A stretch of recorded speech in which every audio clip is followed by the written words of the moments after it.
Fala galera, beleza? Como é que vocês estão? Sejam muito bem-vindos para mais um episódio do 122 Podcast. Galera, não se esqueçam de compartilhar, deixarem o seu like, comentarem, isso ajuda muito no nosso crescimento. Outra mensagem muito importante, temos o nosso QR Code, onde você pode direcionar o seu telefone e contribuir com esse projeto maravilhoso. Então, você tem a oportunidade de nos abençoar financeiramente.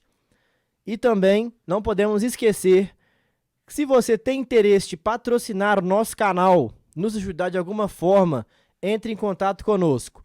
Tanto a nossa chave do Pix, como as nossas redes sociais estão na descrição, onde você pode entrar em contato. Pessoal, então é isso. Aproveitem o episódio. Roda a vinheta, Mateusão.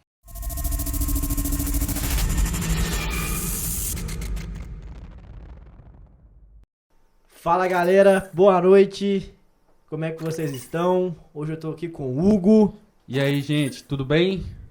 Mateusão na área também por trás das câmeras e a nossa convidada, mais que especial, Nara Biagio. Olá, gente, tudo bem com vocês? Um prazer estar aqui. Hoje o clima aqui tá de cajado, viu? Tá de cajado. Tá doido. Segura! Ai, meu Deus. Bom, vamos lá iniciar a nossa conversa então, Nara. Se apresente pro seu público querido. Me apresento. O que vocês querem saber de mim, gente? Idade, se você é casado ou não, como é que você se converteu, de qual igreja você é. Fala pra nós. Então, gente, meu nome é Nara, né? Nara Biagio, eu tenho 26 anos, sou casada. Em julho agora eu completo um ano de casada, sou casada com o João Biagio. Esse ano eu tô fazendo 10 anos de convertida. Então, Uau. foi 10 anos que eu me converti.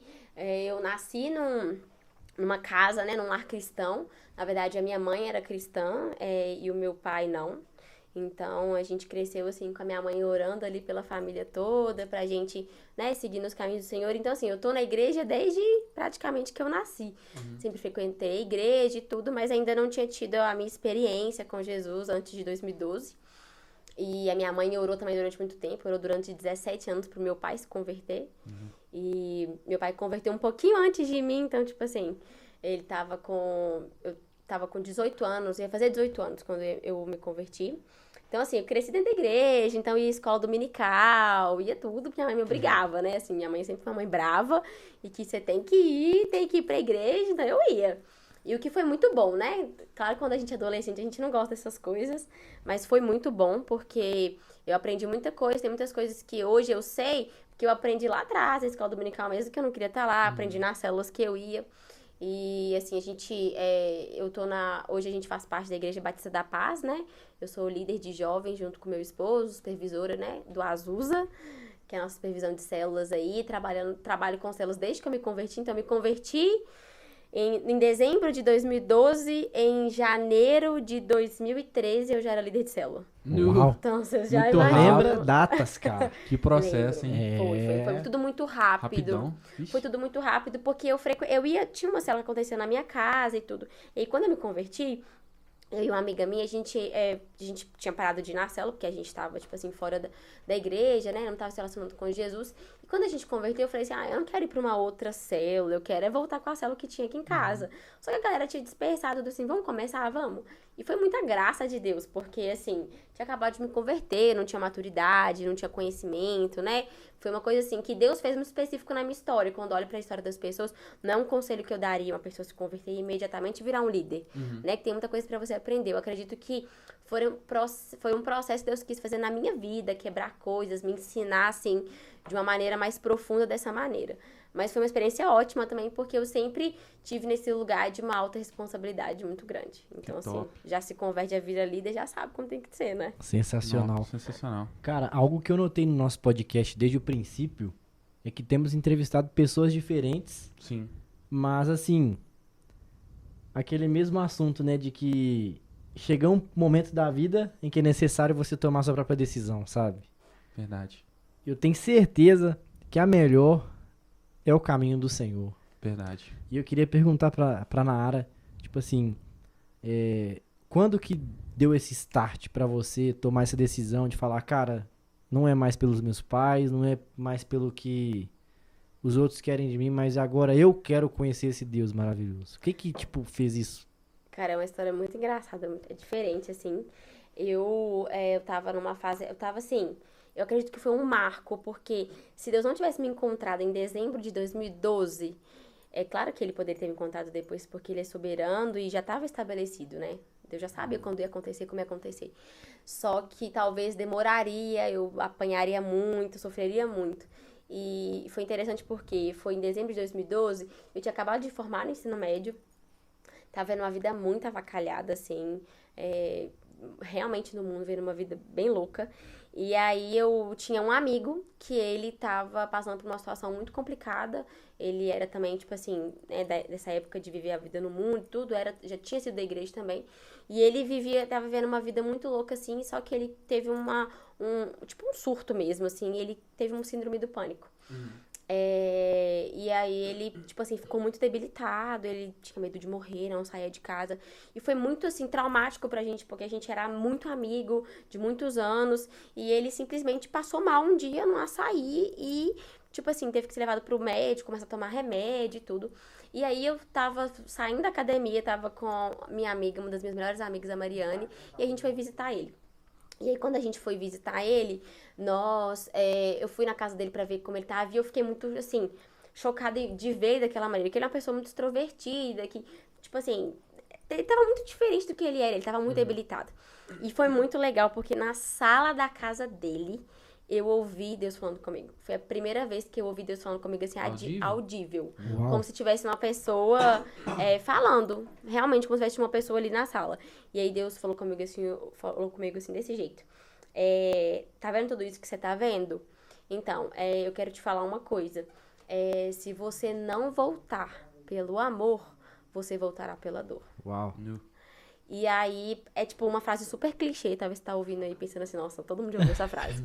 Mas foi Deus que falou pra mim essa frase. E naquele momento eu tive aquele estralo, assim, de tipo, tinha ninguém naquela sala, só tinha ele, todo mundo conversando. E foi muito forte aquilo que eu senti. E eu senti Deus falando comigo assim, olha, volte agora porque eu preciso de você pra ajudar ele.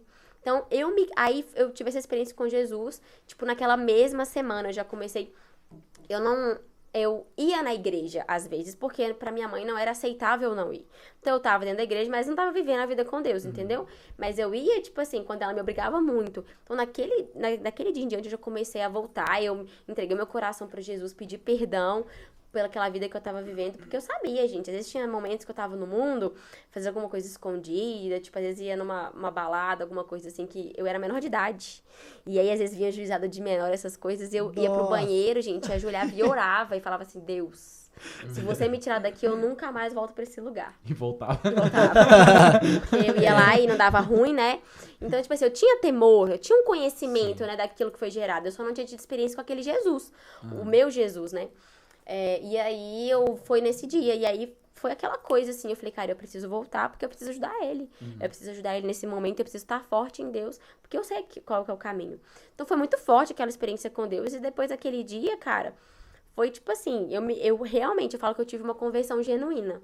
E nunca passou pela minha cabeça falar assim, eu vou abandonar. Claro que com o ministério às vezes você fica cansado, pensa, eu não vou fazer essas coisas mais. Mas nunca passou na minha cabeça, não quero mais Jesus, não quero mais essa vida com Jesus, não quero mais ele, quero a vida do mundo, quero voltar a viver a vida no mundo de pecado. Nunca. Em 10 anos. Eu nunca quis sair da presença dele, nunca quis me afastar dele, nunca. Eu tive um encontro com Jesus que foi muito real. E foi a partir daí. E aí eu comecei a viver a vida com Jesus e no ministério, né? No caminhar com a igreja. Que é a Igreja Batista da Paz, não sei nem se eu falei isso, mas é. Nossa Uma casinha, década, né? cara? Casa de todo mundo aqui, né, cara? Inclusive, galera, na área, nossa supervisora, acho que o Hugo já até falou, né? Não, acho que eu não comentei isso, não. Nós somos aí liderados pela Naara, pelo João, que é o marido dela. Salve, João! Abençoado! E a todos aí da Igreja Batista da Paz, um beijão, um grande abraço. Vocês são demais, sensacionais, sem palavras. O mais interessante é que muita gente vai poder conhecer a sua caminhada, né? Sim. Uma década, cara. Uma década. Não é pouco tempo, não, viu? Não. Mas e nessa uma década aí, quais foram os seus desafios, assim, por parte de liderança? Quais foram os acertos, assim, grandes acertos que você teve? e falhas assim, que você fala assim, putz, isso daqui não foi legal, mas pra passar, porque às vezes algum líder tá tendo algum problema parecido. Fala aí pra gente. Então, eu acredito que, nossa, são 10 anos de muita graça e misericórdia de Deus para eu estar nesse lugar, né? Porque eu acredito que com o esforço humano você consegue chegar até um ponto. Chega um ponto que você não consegue fazer mais. Então, assim, eu acredito que é muita graça, assim, sempre foi apesar de mim, nunca teve, eu acredito que não tinha sabedoria humana que fosse capaz de me manter até hoje. Sim. Então, assim, foi um processo, igual eu falei, que eu não recomendo. Então, você está aí, se você está, né, conhecendo Jesus agora, não procure liderar algo, liderar pessoas agora. Passe pelo processo de conhecer a Deus, de conhecer a palavra, ler a Bíblia. Cara, eu me tornei líder antes de ter lido a Bíblia. Tipo assim, eu não tinha muito conhecimento. Eu tinha aquele conhecimento. Claro que eu tinha uma liderança por cima de mim, pessoas que estavam me orientando. Eu nunca estive sozinha. Então, assim, eu acredito que um dos maiores acertos na minha caminhada cristã é que eu nunca andei sozinha. Eu nunca tive um tempo da minha vida que eu não tive alguém me acompanhando, alguém que andava comigo, não tinha uma discipuladora, um pastor que estava que estava ali me acompanhando, me aconselhando. Eu nunca andei sozinha. E eu acredito que isso foi um divisor de águas na minha vida, porque desde quando eu comecei, eu sempre tive uma vida de transparência, eu sempre tive alguém que eu prestava contas. Então, eu não fazia as coisas da minha cabeça. Sim. Eu poderia até fazer, mas se eu fizesse estava errada, eu ia lá, confessava, ou era chamar a atenção. Então, eu acho que isso foi crucial para eu chegar onde eu estou hoje, na vida saudável que eu tenho com Deus e com a minha igreja local. Porque a gente sabe que pelo caminho as pessoas se decepcionam. Claro que eu também, na minha trajetória, eu me decepcionei com lideranças, com pessoas, né? Já tive expectativas que não foram frustradas. Mas eu nunca considerei ser uma desigrejada. Eu nunca considerei a não estar numa igreja local. Porque eu sei que o compromisso de Deus é com a igreja local. O compromisso de Deus não é comigo como indivíduo apenas. Deus, ele me alcançou, mas o compromisso dele é com a igreja. Ele vai voltar para buscar a igreja. Deus é apaixonado com a igreja. Então, eu acredito que isso foi uma das coisas fundamentais. Eu sempre fui acompanhada, e é legal que tem uma história, tem uma das nossas líderes jovens lá, que é a Carla, né? Ela é uma das minhas melhores amigas, nós somos muito amigas, é uma irmã de coração. Só que no início da minha caminhada, a Carlinha já era crente há muito tempo. A Carla sempre foi crente, a Carla é a mais crente de todas. E aí ela que me acompanhou, ela foi minha discipuladora e tudo. E eu lembro no primeiro discipulado que eu tive com ela, lá no Via Shopping, gente, sentada num café que tinha lá no Via. E aí a Carla é muito meiga, muito calma, muito serena e tudo. E eu tenho esse jeitão, assim, né? Tipo assim, que fala as coisas, que pensa e tudo, não sou muito carinhosa, aquela coisa assim. E aí eu lembro que eu falei com ela e quando falaram pra mim que ela ia cuidar de mim, eu fiquei tipo assim, cara, nada a ver. Dois polos diferentes. Totalmente, ela super fofinha, meiga, e eu toda assim, nada fofa, meio ogro e tal. Exatamente, eu fiquei tipo, cara, o que vai colocar? Aí, enfim, a gente foi se encontrar e eu falei com ela, olha pra você ver, gente, o nível de tratamento que Deus tinha que fazer comigo. Uma pessoa ali disposta a cuidar de mim, ouvir, né, meus pecados, me ajudar na caminhada cristã. E eu falei pra ela assim, olha, quero te falar uma coisa, esse é o primeiro encontro, então eu já vou falar pra você. Eu não sei como vai ser, se vai funcionar desse jeito, gente. Se vai funcionar, mas eu quero dizer que eu não sou fofa igual você. Eu não falo igual Meu você. Deus. Eu não sou do seu jeito. E eu não quero ser do seu jeito. Então eu não sei se isso aqui vai dar certo, mas eu quero te falar que eu não sou assim. Eu não sou essa fofinha, amada por todos e tudo. Olha o nível que... Coitada dela. E ela foi crucial na minha caminhada, porque ela me pegou ali no diamante bruto, assim, né? Jesus lá com diamante, que se fosse lá pela terra era uma pedra mesmo. E Deus foi usando muito ela pra me lapidar, aprendi muito com ela, aprendi a encontrar a minha doçura, né? E foi tipo assim, então eu acredito que esse foi um dos maiores acertos. Eu ter sempre alguém pra prestar contas, eu sempre ter alguém pra conversar, não alguém pra controlar a minha vida. Claro que... dentro do ambiente da igreja e diversos tipos de liderança, eles vão ter pessoas que vão ter um perfil mais controlador, que Deus vai tratar, né? Sim. Eu tinha um pouco desse perfil, assim, de ser mais... não queria controlar as pessoas no meu início de liderança, que é um dos maiores erros, mas de talvez criar as coisas do meu jeito, da minha maneira, sabe? Sim. E não entender que todo mundo tem o seu jeito, tem a maneira como se expressa, né? Cada um tem a sua individualidade, tem os seus dons, habilidades. Então, cada um vai liderar de uma maneira. Então, como eu comecei a liderar muito cedo, foi muito rápido. Em cerca de 2, 3 anos, eu já era supervisora de 8 células. Uau! que foram geradas a partir de mim. Então, eu comecei com uma célula e já virou, tipo assim, 8 células em muito pouco tempo. Caramba, E foi cara. tudo muito rápido. Então, tinha muitas pessoas debaixo da minha liderança e eu acredito que nesse tempo eu devo ter falhado muito com as pessoas. No sentido, às vezes, de falar, na maneira de falar. Então, como eu sou muito direta, eu sou muito objetiva, direta.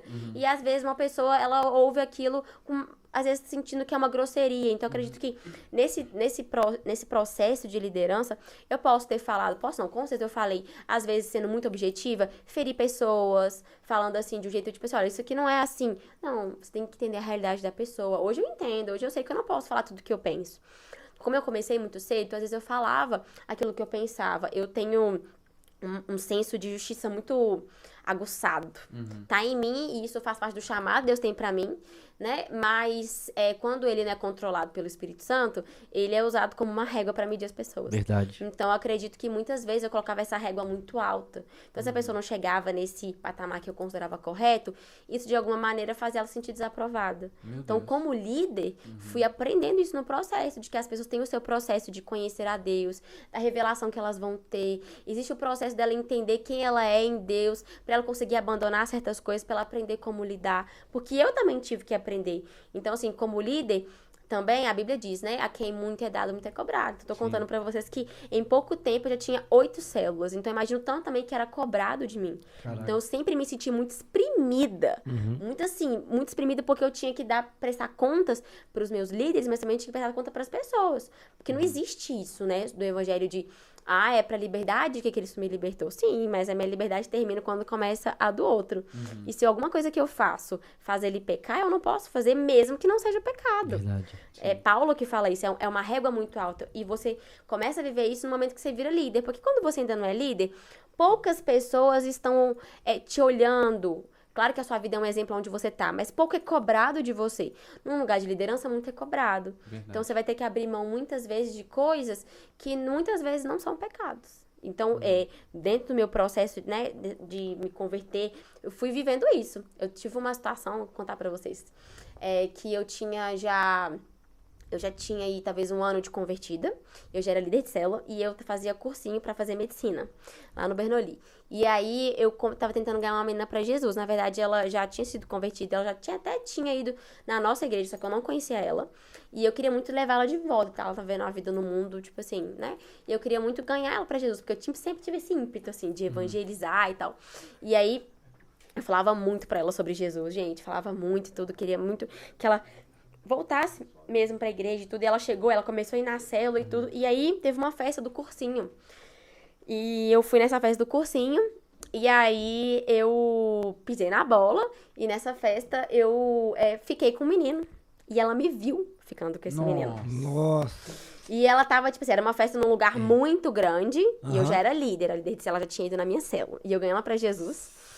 E aí, eu fui e fiquei com o menino e tudo, tipo, tava no processo, olha pra vocês verem como que foi tudo muito rápido. Tava no processo ainda, só que tava vendo uma coisa que ainda tava desalinhado. E aí, gente, quando eu tava, tipo assim, depois que eu fiquei com o menino, eu olhei pra frente, ela tava na minha direção e viu. E aí, naquele momento, o Espírito já trouxe um constrangimento muito grande pra mim. Imagina. De tipo assim, você tá ganhando a menina pra Jesus, mas você tá fazendo a mesma coisa que todo mundo que tá nessa festa tá fazendo. Meu Deus. E aí eu fui correndo nela. E eu falei com ela assim, acho que poucas pessoas sabem dessa história, então quem tá aí agora tá ouvindo. Mas é testemunho, gente. É tipo assim, eu fui até ele, fui tentar, tipo, me explicar, sabe? Eu fiquei com ele, porque tinha muito tempo, conheci ele há muito tempo e tal. Tipo assim, justificando. Porque a pessoa que é crente, mano, você peca, você sabe. E aí eu fui e comecei, tipo, a me justificar pra ela. Não, Nara, tipo, tranquila. Ela não... Naquele momento, ela não olhou pra mim, tipo assim, a crente que me convida. Mas o diabo poderia usar isso, né? E aí, gente, eu sei que foi, tipo assim... Eu saí, eu fui embora daquela festa e eu fiquei tão mal. E ao mesmo tempo eu tava passando um processo e eu não conseguia me arrepender. Porque era uma coisa que eu queria fazer. aquela briga da carne e o espírito. Nossa. E aí eu lembro que eu contei pra Carla na época, ela falou assim, nós vamos orar e Deus vai gerar em você um arrependimento genuíno. E eu comecei a orar, cara, comecei a orar, Deus, me gera arrependimento, porque eu não tô arrependido, e nisso preocupado com a menina, como que eu ia fazer com ela. E aí teve um dia, assim, que Deus lançou no meu coração, eu me arrependi completamente, senti nojo daquilo. Foi transformador, porque a partir daquele dia a minha vida, até mesmo de relacionamento, mudou a partir daquilo. E aí o Espírito Santo falou comigo assim, você precisa fazer algo, você precisa ir atrás dela. E a Carla também tinha me aconselhado. Eu fui atrás dela. Olha como que aonde abundou o pecado, superabunda a graça. Uau. Eu fui até ela e falei assim, olha, eu vim até você, eu quero te pedir perdão. Porque você me viu fazendo uma coisa que não é uma coisa que eu acredito, não é uma coisa que eu acredito que é o que Deus tem pra mim. E eu tenho te chamado pra ir pra igreja, chamado pra ir na célula comigo, tenho te levado na célula. E eu não dei um bom testemunho, eu quero te pedir perdão, porque eu não quero que o diabo use isso contra você nessa sua caminhada de retorno pra igreja e tudo. Eu quero que isso nunca seja um motivo pra você não conhecer Jesus. Eu falhei, mas eu quero te pedir perdão. Gente, eu fui assim, me humilhei, sabe? Pedi perdão pra ela. E foi muito interessante porque ela fala... Depois disso, ela continuou na igreja, ganhei ela pra Jesus, ela se tornou uma discípula minha. Hoje essa menina é missionária, ela tá no campo missionário. Sério? Ela Nossa, tá, tipo assim, louco. servindo num projeto missionário no sul do Brasil. E eu lembro que ela falou direitinho, ela falou assim que eu ir até ela e pedir perdão por aquilo que eu tinha feito errado foi o que ganhou ela.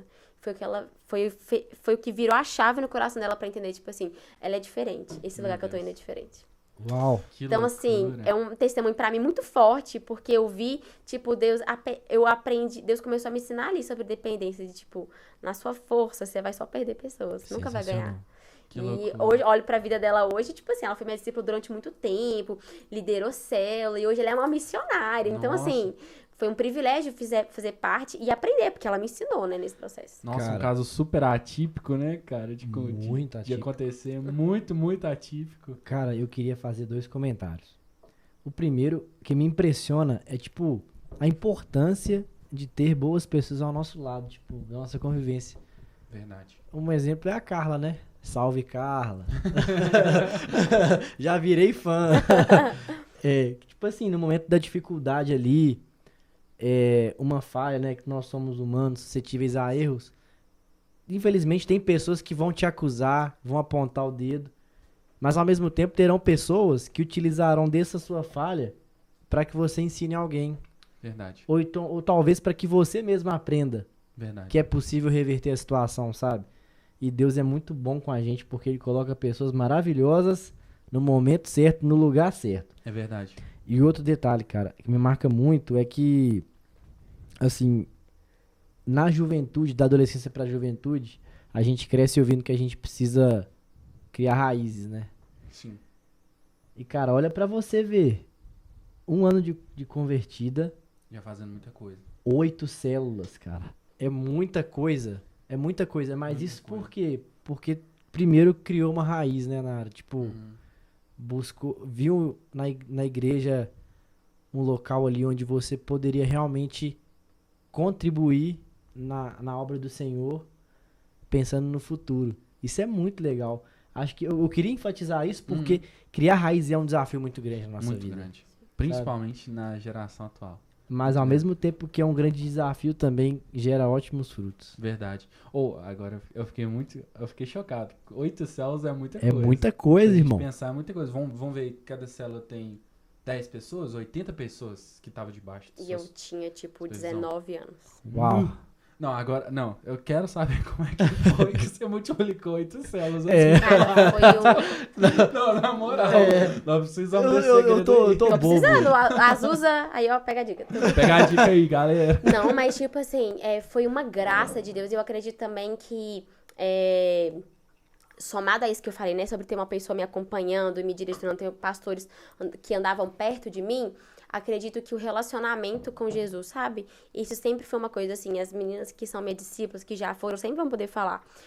Que tipo, cara, 99% dos seus problemas são resolvidos com uma vida de oração e leitura da palavra. Então, assim, quando eu lembro, a gente fala desse primeiro amor, né? Que eu gosto muito de um conceito que o pastor Arid trouxe uma vez numa pregação sobre esse primeiro amor, não de primeiro primeiro e depois vai ter o segundo, mas primeiro de prioridade. Top. Então, esse primeiro amor que naquela época estava muito latente por causa dessa experiência que eu tive com esse encontro com Jesus, eu acredito que é isso. Porque você perguntar pra mim assim, como que eu multipliquei 8 células, eu não sei te falar. E olha que eu tinha pessoas na minha célula, tinha muitas pessoas que eram da igreja, mas que foram geradas ali, líderes. E é muito legal, porque como eu tô há muito tempo nisso, hoje, quando eu olho pra nossa igreja local, claro que muda muito, né? Tem jovens, igual vocês falaram, o jovem tem dificuldade de criar raízes, então a gente tem uma rotatividade. A igreja que é hoje não é a igreja que era 10 anos atrás. Verdade. Mas eu vejo muitas pessoas, frutos, tipo assim, supervisões, pessoas que são líderes hoje de supervisões, já estiveram debaixo da minha liderança, entende? Então assim, hoje eu não tô liderando esse número de células, eu tô liderando menos do que eu liderava naquela época. Porque as transformações vão acontecendo, aí mexe aqui um pouco, vai pra uma área ali, vai pra outra. Mas eu acredito que foi a graça de Deus e aquele relacionamento que eu tinha. Eu lembro que a gente, na época, tipo assim, né, cara, 18, 19 anos, a gente não tinha muita coisa pra fazer na vida, né? Eu estudava muito, porque eu queria fazer medicina, então eu estudava muito, mas fora isso, não tinha mais outras obrigações. Então a gente gastava muito tempo orando. Eu lembro que teve uma época que a gente ficava 3 a 6 horas orando direto na igreja. Meu Deus. E era um tempo que a gente experimentou um crescimento muito grande na juventude, né? Que a gente viu, assim, Deus fazendo algo sobrenatural por causa mesmo de uma vida de oração, leitura da palavra, de jejum. A minha entrega era muito absurda.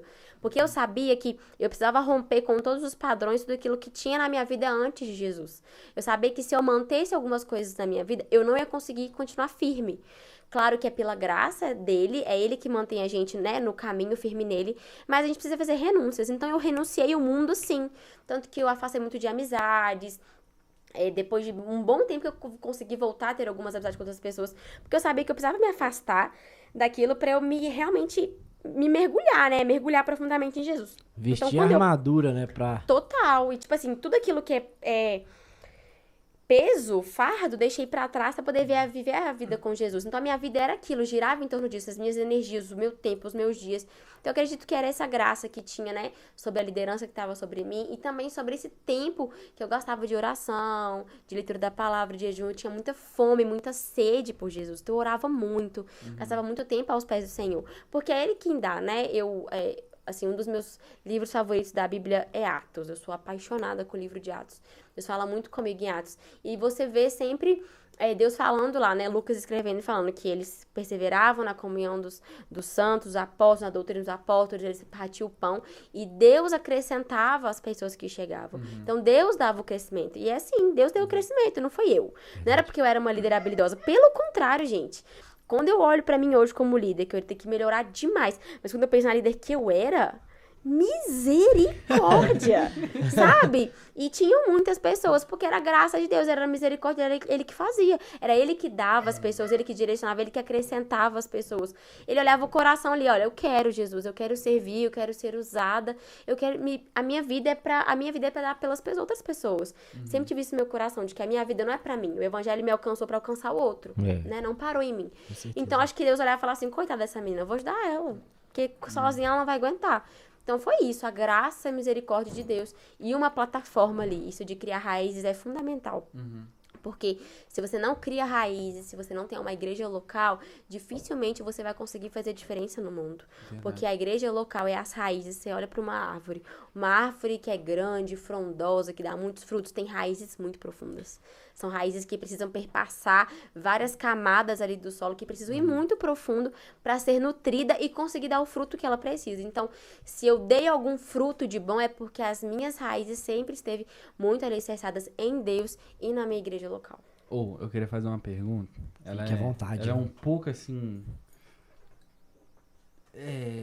um pouquinho polêmica só, mas não é muito, não. Não é tanto. O que você pensa desse movimento que vem aí dos desigrejados, da autossuficiência?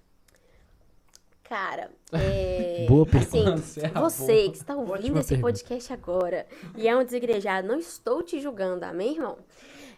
Eu acho que ele é um movimento diabólico e humanista, porque eu acredito que a autossuficiência traz a gente de novo à história de Adão e Eva. No momento que eles foram autossuficientes, independentes de Deus, eles caíram. Eles não conseguiram resistir a um fruto. Eles tinham 257 milhões de frutos para comer num jardim. E eles quiseram comer logo aquela que Deus falou para eles não comerem. Porque eles decidiram ser independentes. Ao invés de conversar com Deus, Eva estava conversando com a cobra. Estava conversando com o diabo. Então, eu acredito que autossuficiência leva a gente num lugar muito distante de Deus, porque Deus nos chama para uma vida de dependência dele completa.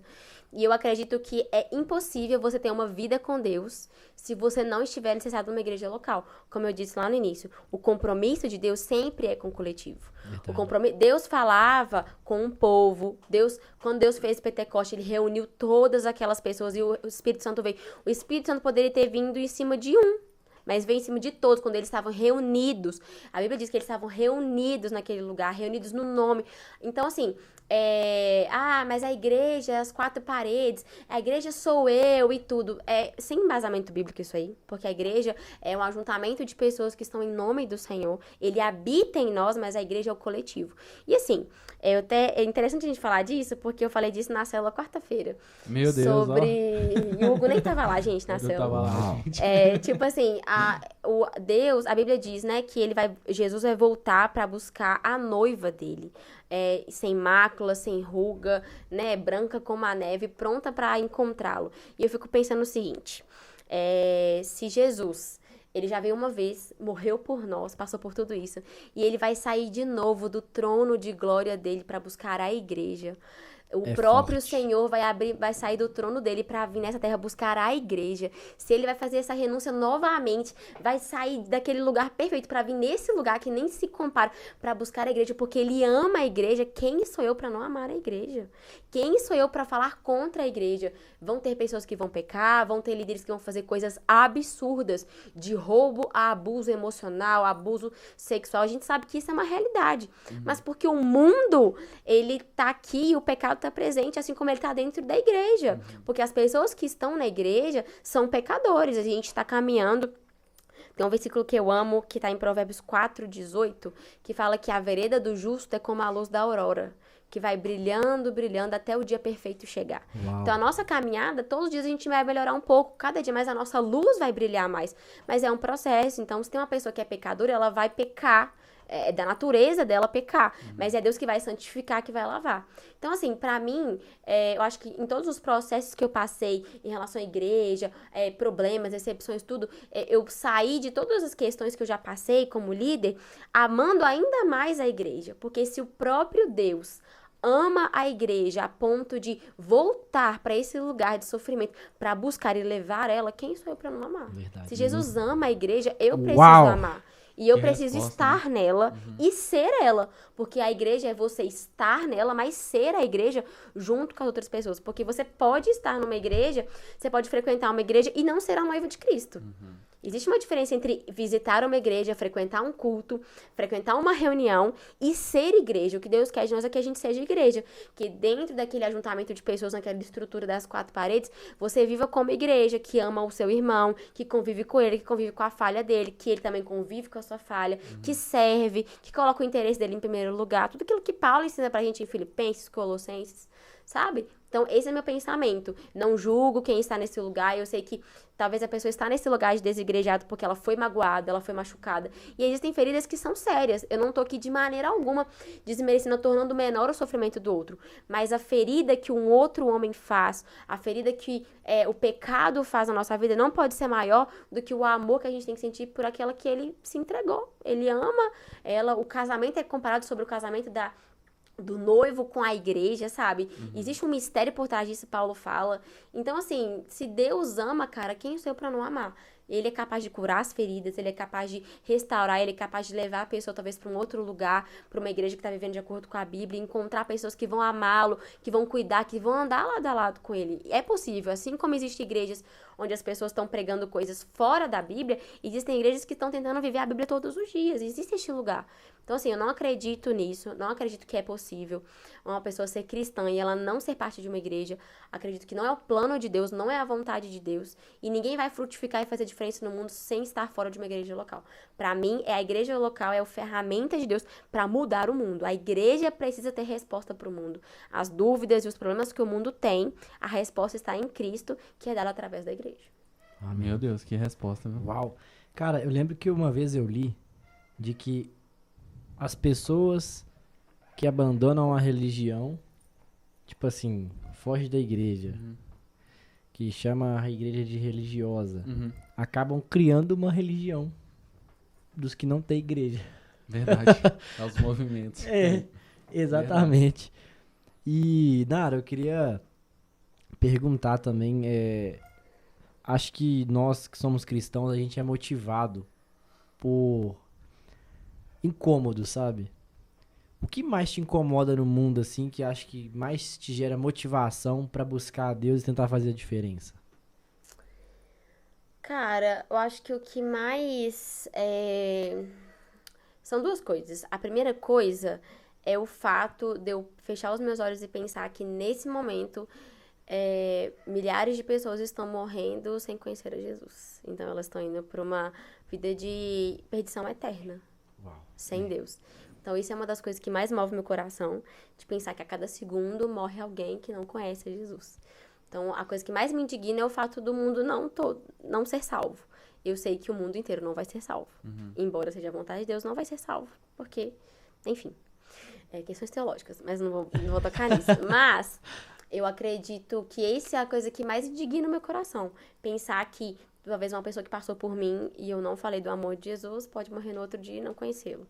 Então o que me move é saber que eu fui salva, Jesus me encontrou, Ele me salvou, Ele me tirou do lamaçal, do pecado. Ele transformou minha vida, não porque ela melhorou, mas porque eu encontrei com Ele. E existem milhares de pessoas que não tiveram essa oportunidade. Então, isso que me faz continuar. Isso que me faz suportar os BO, isso que me faz, muitas vezes, suportar as pessoas que não querem nada com a dureza, sabe?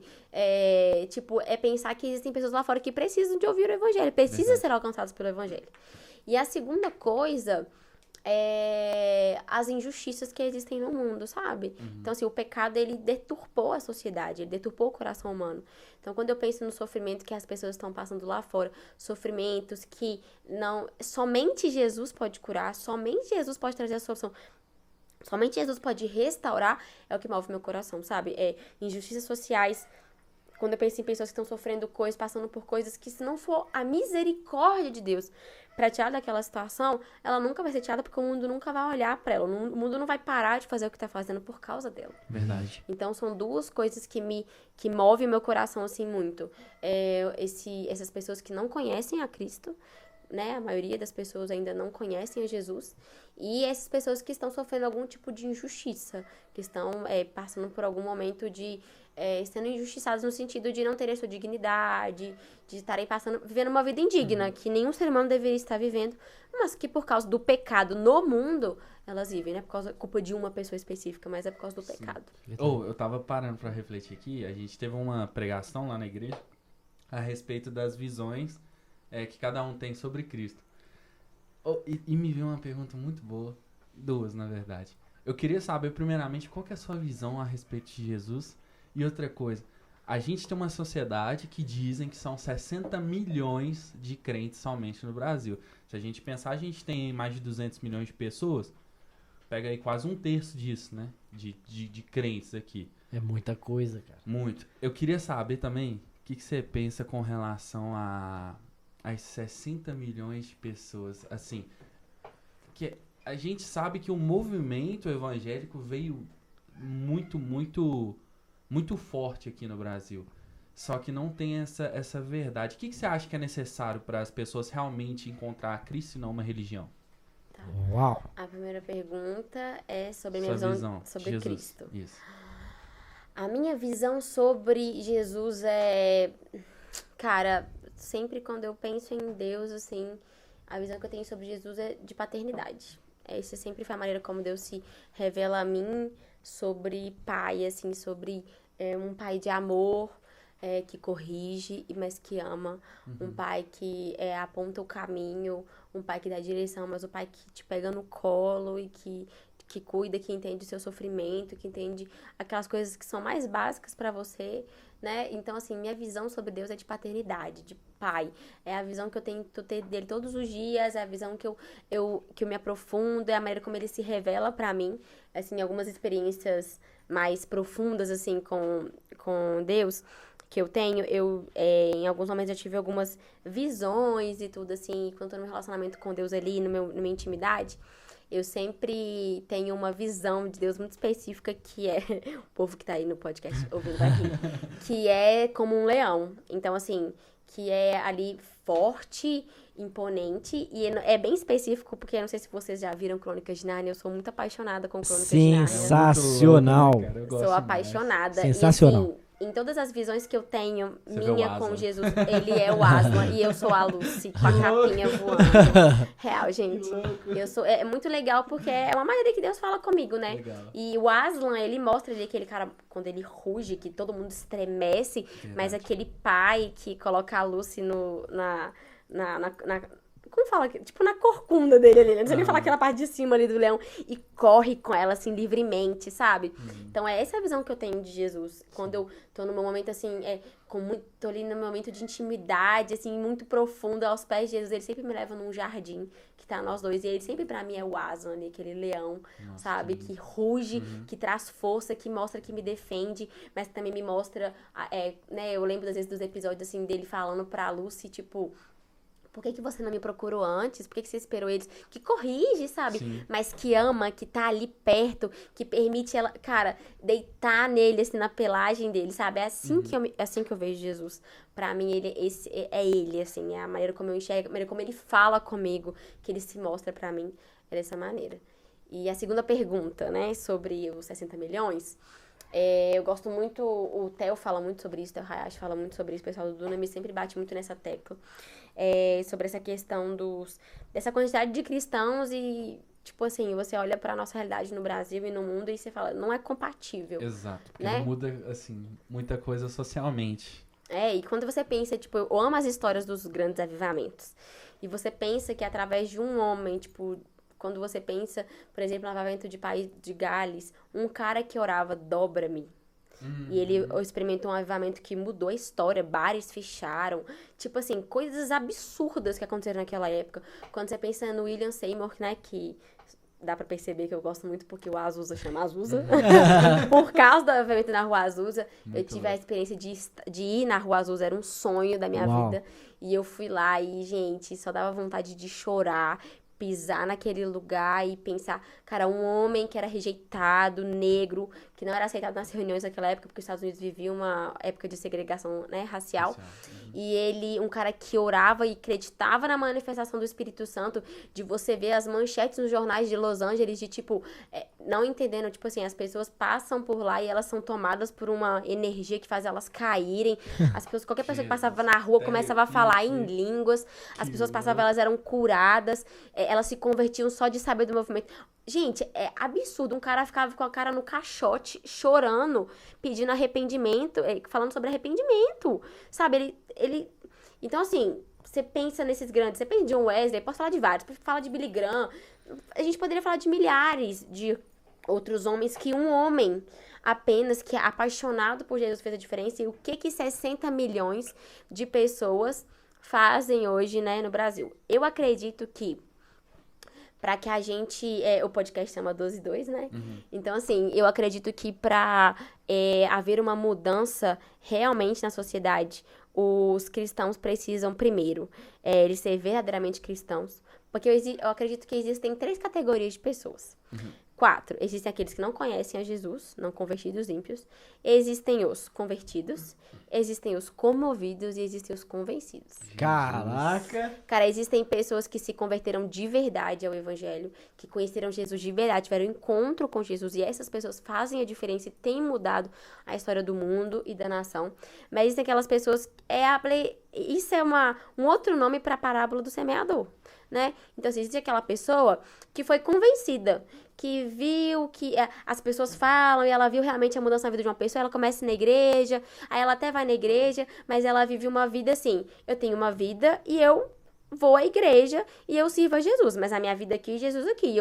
Eu peguei Jesus e encaixei na minha vida. Então, quando é interessante, eu vivo com ele, quando é interessante, eu faço a minha cabeça. Afinal, a Bíblia não condena isso aqui? Famoso Enfim. barganhador. Famosa pessoa que barganha, que é aquela pessoa que vive meias verdades. Acredita na Bíblia, mas vive aquilo que quer. E tem o comovido, que é aquele que foi atrás da bênção ou do milagre, que precisava de alguma coisa e aquela coisa aconteceu na vida dele e ele fica ali na igreja por uma questão talvez de gratidão ou porque viu um milagre acontecer, foi comovido pelo sentimento, então tá passando por uma luta muito grande e aí pensa que a igreja vai melhorar porque tem todo um discurso de teologia da prosperidade que reina sobre o Brasil, né? Absurdo. Muito. E que faz as pessoas... Porque quando eu penso que 60 milhões de cristãos, a gente não tem 60 milhões de cristãos. A gente pode ter 60 milhões de evangélicos, frequentadores de igreja, 60 milhões de crentes, que até o diabo é crente, mas 60 milhões de cristãos nós não temos. Porque se a gente tivesse, a gente já teria experimentado uma mudança radical na nossa sociedade, né? Cara, a gente não tem. Se tivessem 500 e os 500 lá dentro do Congresso, já pensou? Não. Cara, seria... Sonho.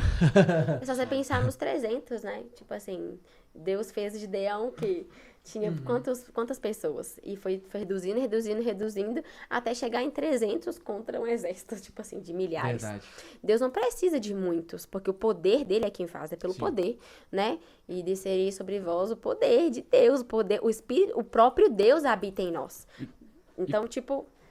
Eu acredito que é isso. É essa diferenciação. Não são cristãos de verdade. A partir do momento que o cristão é cristão de verdade, vive uma vida de acordo com a palavra e é apaixonado com Jesus, a transformação acompanha ele. O exemplo dele vai arrastar as pessoas. E qual dessa classe aí que você acha que é a que mais predomina aqui no Brasil? Eu acho que os comovidos. Que... Eu acho que o brasileiro é muito emocional. Nós temos uma dificuldade muito grande de viver pela razão. E crer em Deus é racional, né? Em Romanos 12, 1, fala sobre prestar o culto racional a Deus. Então, assim, servir a Deus é racional. A fé, ela não é o oposto da razão. Pelo contrário, a fé, ela se solidifica na razão. E eu acredito que o brasileiro é um povo muito emotivo, o que é muito bom porque a gente é muito sentimento, a gente é caloroso. E isso faz a gente conquistar as nações lá fora. Só que, ao mesmo tempo, a gente é muito mimimi. Então, você conversa com um americano, por exemplo, uma pessoa de outra nação, e ela fala uma coisa com você, esse objetivo, e você já fica assim, nossa, povo de lá é frio, grosso. Cara, não é que ele é grosso. Nós que somos muito... sensíveis. A gente leva tudo pro pessoal, sabe? O brasileiro é muito emotivo. O brasileiro é muito levado pelas emoções. E você vê isso pelo futebol, você vê isso pela política, você vê isso em tudo no brasileiro. A gente é uma nação muito emocional, que não tem muita maturidade racional, não tem uma maturidade... de pensamento, e isso também está relacionado talvez com a educação, que é um país que não tem uma educação tão avançada, porque quanto mais você cresce em conhecimento, mais racional você vai ficar. A gente tem uma nação que, quantas pessoas são analfabetos funcionais, né? Tá tudo muito relacionado. Então eu acredito que a maior quantidade que a gente tem hoje no Brasil é de comovidos, pessoas que são levadas pelas emoções de, eu preciso ter dinheiro, então eu vou na igreja fulano de tal, porque essa igreja mostra gente que tem carrão. Eu preciso de um milagre, então eu vou lá nessa igreja, porque eu sei que lá as pernas, o povo fala que a perna cresce. Eu vou nessa igreja aqui, porque tem um trem errado na minha vida, acho que tem um demônio, eu vou lá e eles expulsam. Então, tipo assim, eu acredito que existem muitos crentes comovidos, movidos pela emoção, e não pela razão e pelo espírito. E você acha que isso tá arraigado dentro da igreja? Acho. Total, porque a gente vê na adoração, né? A gente vê como as pessoas, para adorar a Deus, precisam... As emoções delas precisam ser mexidas pra elas adorarem a Jesus, né? Verdade. E Jesus, ele fez um desafio para a mulher samaritana, né? Você não precisa adorar aqui no poço de Jacó, em qualquer outro poço. Vai chegar o tempo que eles vão me adorar em espírito e em verdade. E em espírito e em verdade é com a sua razão, é com o espírito, não é com as suas emoções. Porque se for ver sua emoção, por que o crente não fica na igreja? Por que o crente roda de igreja em igreja? Por que o crente fica desigrejado? Por que o crente cada dia tá de um jeito? O crente vive uma montanha russa. Porque ele faz aquilo que ele sente. Hoje eu tô bem, então hoje eu vou adorar a Deus. Ou então, hoje eu tô muito na bad, então eu vou lá na igreja, eu vou lá me prostrar na frente e chorar. E na verdade não é porque ele tá adorando Deus em espírito, é porque a emoção dele tá abalada e ele acha que o fato dele tá chorando quer dizer que ele tá adorando a Deus, experimentando Deus ali, mas às vezes não é no espírito. Então, cuidando de pessoas, de jovens, há muito tempo, principalmente jovens adolescentes, que as nossas emoções pelos hormônios já são muito assim, a gente vive uma montanha russa com Deus, sabe? Ah, não tô muito legal, eu paro de orar. Todos nós, até eu mesmo, tô falando isso de mim. Então, as coisas não estão muito bem, pra que eu vou orar? Não vai resolver. Então, a gente é muito movido por aquilo que a gente sente. e não por aquilo e pela verdade que nós acreditamos, sabe? Correto. Eu gostaria de fazer um adendo. O Brasil, ele é muito grande, né? Muito amplo, e falo em questão territorial mesmo. Sim, Não é como na Europa, por exemplo, que os países são menores, né? sim. Até foi comentado no primeiro episódio do nosso podcast com a Letícia, né? Sobre os países e tal. Da janela das 40? Isso, Ah, tá. Mas eu percebo que no Brasil também existem regiões que as pessoas não têm tanto acesso à informação. Nós somos privilegiados, né? No Sudeste aqui, perto das megalópolis, né? É. A gente tem acesso mais fácil à informação, a gente tem uma condição de vida mais legal. Mas, por exemplo, se a gente for pro Nordeste, pro Norte do Brasil, já é um povo mais carente, sabe? E como a Nara falou, né? Quanto menos informação nós consumimos, quanto menos capacidade intelectual o ser humano tem, mais fácil ele é manipulado. Então, infelizmente, né? Deus se torna alguém que é uma esperança de suprir uma necessidade, e não um Deus que você se entrega sem esperar nada em troca, entendendo que ele já fez por nós, sabe? Nós, graças a Deus, temos essa consciência, né? De que Deus entregou seu Filho por nós primeiro, Deus nos amou primeiro, para que então amássemos a Ele. E queria complementar esse comentário a uma dúvida. A Nara, a gente sabe que ela já teve experiências, né? Fora do Brasil, com o evangelho, com o trabalho de missões. O que você notou, assim, de diferente lá fora em relação ao Brasil, a respeito da fé mesmo, sabe? Da maneira como Deus é tratado. Assim, a gente é muito privilegiado, o Brasil como um todo. A gente tem um fogo, a gente vive um acesso ao evangelho, um acesso a Deus que não está em todo lugar. A gente, por mais que tenha todas essas questões que eu falei, né, sobre sentimento e tudo, é tudo muito livre, você ouve sobre Jesus em qualquer lugar, existem emissoras, existem rádios, existem tudo, né? Tudo bem que hoje o mundo é globalizado, internet, tudo, mas a gente tem um acesso a Deus aqui e um fogo, e existe uma graça sobre o Brasil hoje, porque eu acredito sim que Deus tem levantado o Brasil como aquele país que vai enviar pessoas. Eu acho que o Brasil é o capital humano que Deus quer usar para alcançar as nações. Então a gente tem um fogo, um avivamento que nós temos experimentado há um tempo na nossa nação, que é diferente das outras nações. Então, assim, eu tive a oportunidade de ir em 2 polos muito diferentes.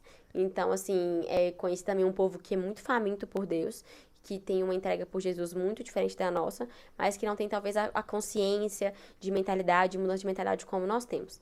Então, assim, eu vou falar das minhas 2 experiências, né? A primeira experiência que eu tive foi no Japão. Então, assim, eu fui, sei lá, fui pro lugar mais, assim, improvável, né? Caraca, velho, Japão. Outro lado do planeta. Eu acho isso Isso. muito incrível. Tipo, 40 horas Foi pra chegar pregar lá. pro Naruto, entendeu? Tipo isso, porque o povo lá veste de cosplay assim mesmo. Mas assim, eu não queria ir pra lá, né? Não era uma nação que eu queimava no meu coração. Não era. Eu sempre fui a pessoa assim...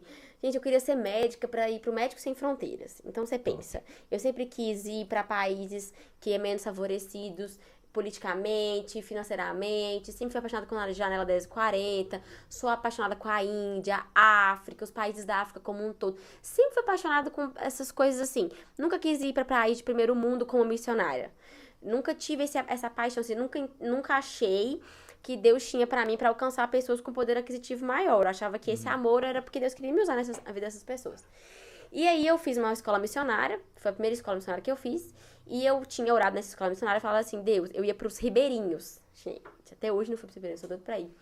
Eu era doida pra ir pros Ribeirinhos, eu fiz uma amiga lá que ia ser a líder da equipe dos Ribeirinhos, eu ia pra lá, e eu tava super animada, tipo, Amazônia, pá, Ribeirinho, tipo, tudo a ver comigo. Eu tava na equipe, tinha ser braço direito da líder, eu tava super animada. E aí a líder, né, do projeto de missões, né, que tava em cima da gente na época, que era o Difflin, ela chegou pra mim e ela, do nada, começou a conversar em inglês comigo na cozinha. Uau. Já fiquei tensa, porque ela é americana e eu, na época, meu inglês... Se hoje eu já não acho ele tão bom, naquela época ele era pior ainda. E aí só que eu respondi, né, gente? Eu tava conversando em inglês, vou responder. Fui respondendo e tal. Quando eu acabei de responder pra ela, eu fiquei tipo assim, por que a senhora tá conversando comigo em inglês, né? Eu fiquei curiosa. Ela falou assim, então, foi tipo um teste que eu fiz com você pra saber como era o seu inglês.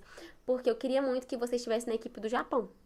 Nossa. E nisso, quando ele tinha falado que tinha as equipes, nem passou o Japão pela minha cabeça. Mas eu orei e falei assim, Deus, eu quero ir pro lugar onde o Senhor quiser. Então, assim, o lugar que a liderança falar pra eu ir, eu vou entender que é boca de Deus. Eu não quero decidir por mim só. Mas como essa menina que ia liderar o grupo, a equipe do Ribeirinho, tinha me chamado, eu falei assim, então é Deus. Aí ela, que era a chefona ali, chegou pra mim e falou comigo assim, eu queria tanto que você fosse pro Japão, vi que seu inglês é bom, a gente precisa de pessoas lá pra falar inglês. E eu queria muito que você fosse. Eu falei assim, nossa, mas eu já tô na equipe dos ribeirinhos e tal, eu nem tinha pensado no Japão, queria tanto ir pros ribeirinhos. A líder vai ficar chateada se eu não for e tal, porque eu não queria ir, gente, de jeito nenhum. E ela falou assim, não, eu converso com ela sem problemas. Se você falar comigo assim, que você quer, que você vai topar, eu vou te colocar na equipe, porque eu quero que você vá. Eu falei, amém, recebi. Aí eu fiquei em crise, né, gente? Eu fiquei em crise porque era muito caro. Tipo assim, isso foi em 2017. Eu tinha que levantar cerca de 10 mil reais na época pra poder ir pro Japão. Uau. Era muito dinheiro. Eu não estudava, fazia medicina. Na época eu estava estudando. Eu não tinha como juntar dinheiro, não tinha como vender nada, trabalhar, porque eu ficava na faculdade de 7 a 10 horas da noite. Meu pai pagava a faculdade pra mim na época, então, tipo assim... E na época meu pai ainda não tinha um coração muito voltado para missões. Meu pai ainda não era pastor. E ele ainda tava, tipo assim, entendendo. Ele falava assim, pra que fazer missões fora? Faz missões aqui, tem muita gente que precisa aqui. Né? Que é uma mentalidade muito comum dentro da igreja. Então ele não entendia muito bem meu chamado. Então eu e Deus pra ir. E aí eu voltei e eu ficava em crise. Eu falava, Deus, eu não quero ir. Eu orava e tudo. E aí eu lembro um dia que eu amava pegar o meu carro. E eu saía às vezes pra alguns lugares, por exemplo, sozinha com o Espírito Santo. Então, tipo assim, eu ia no cinema com o Espírito Santo, tomava um café com o Espírito Santo. Eu gostava muito de ir na Praça do Papo orar, só eu e o Espírito Santo. Na época eu usava uns dread, aí vocês pensam, né? Os caras que ofereciam droga pra mim achavam que eu tava, tipo assim, maloqueira na Praça do Papa.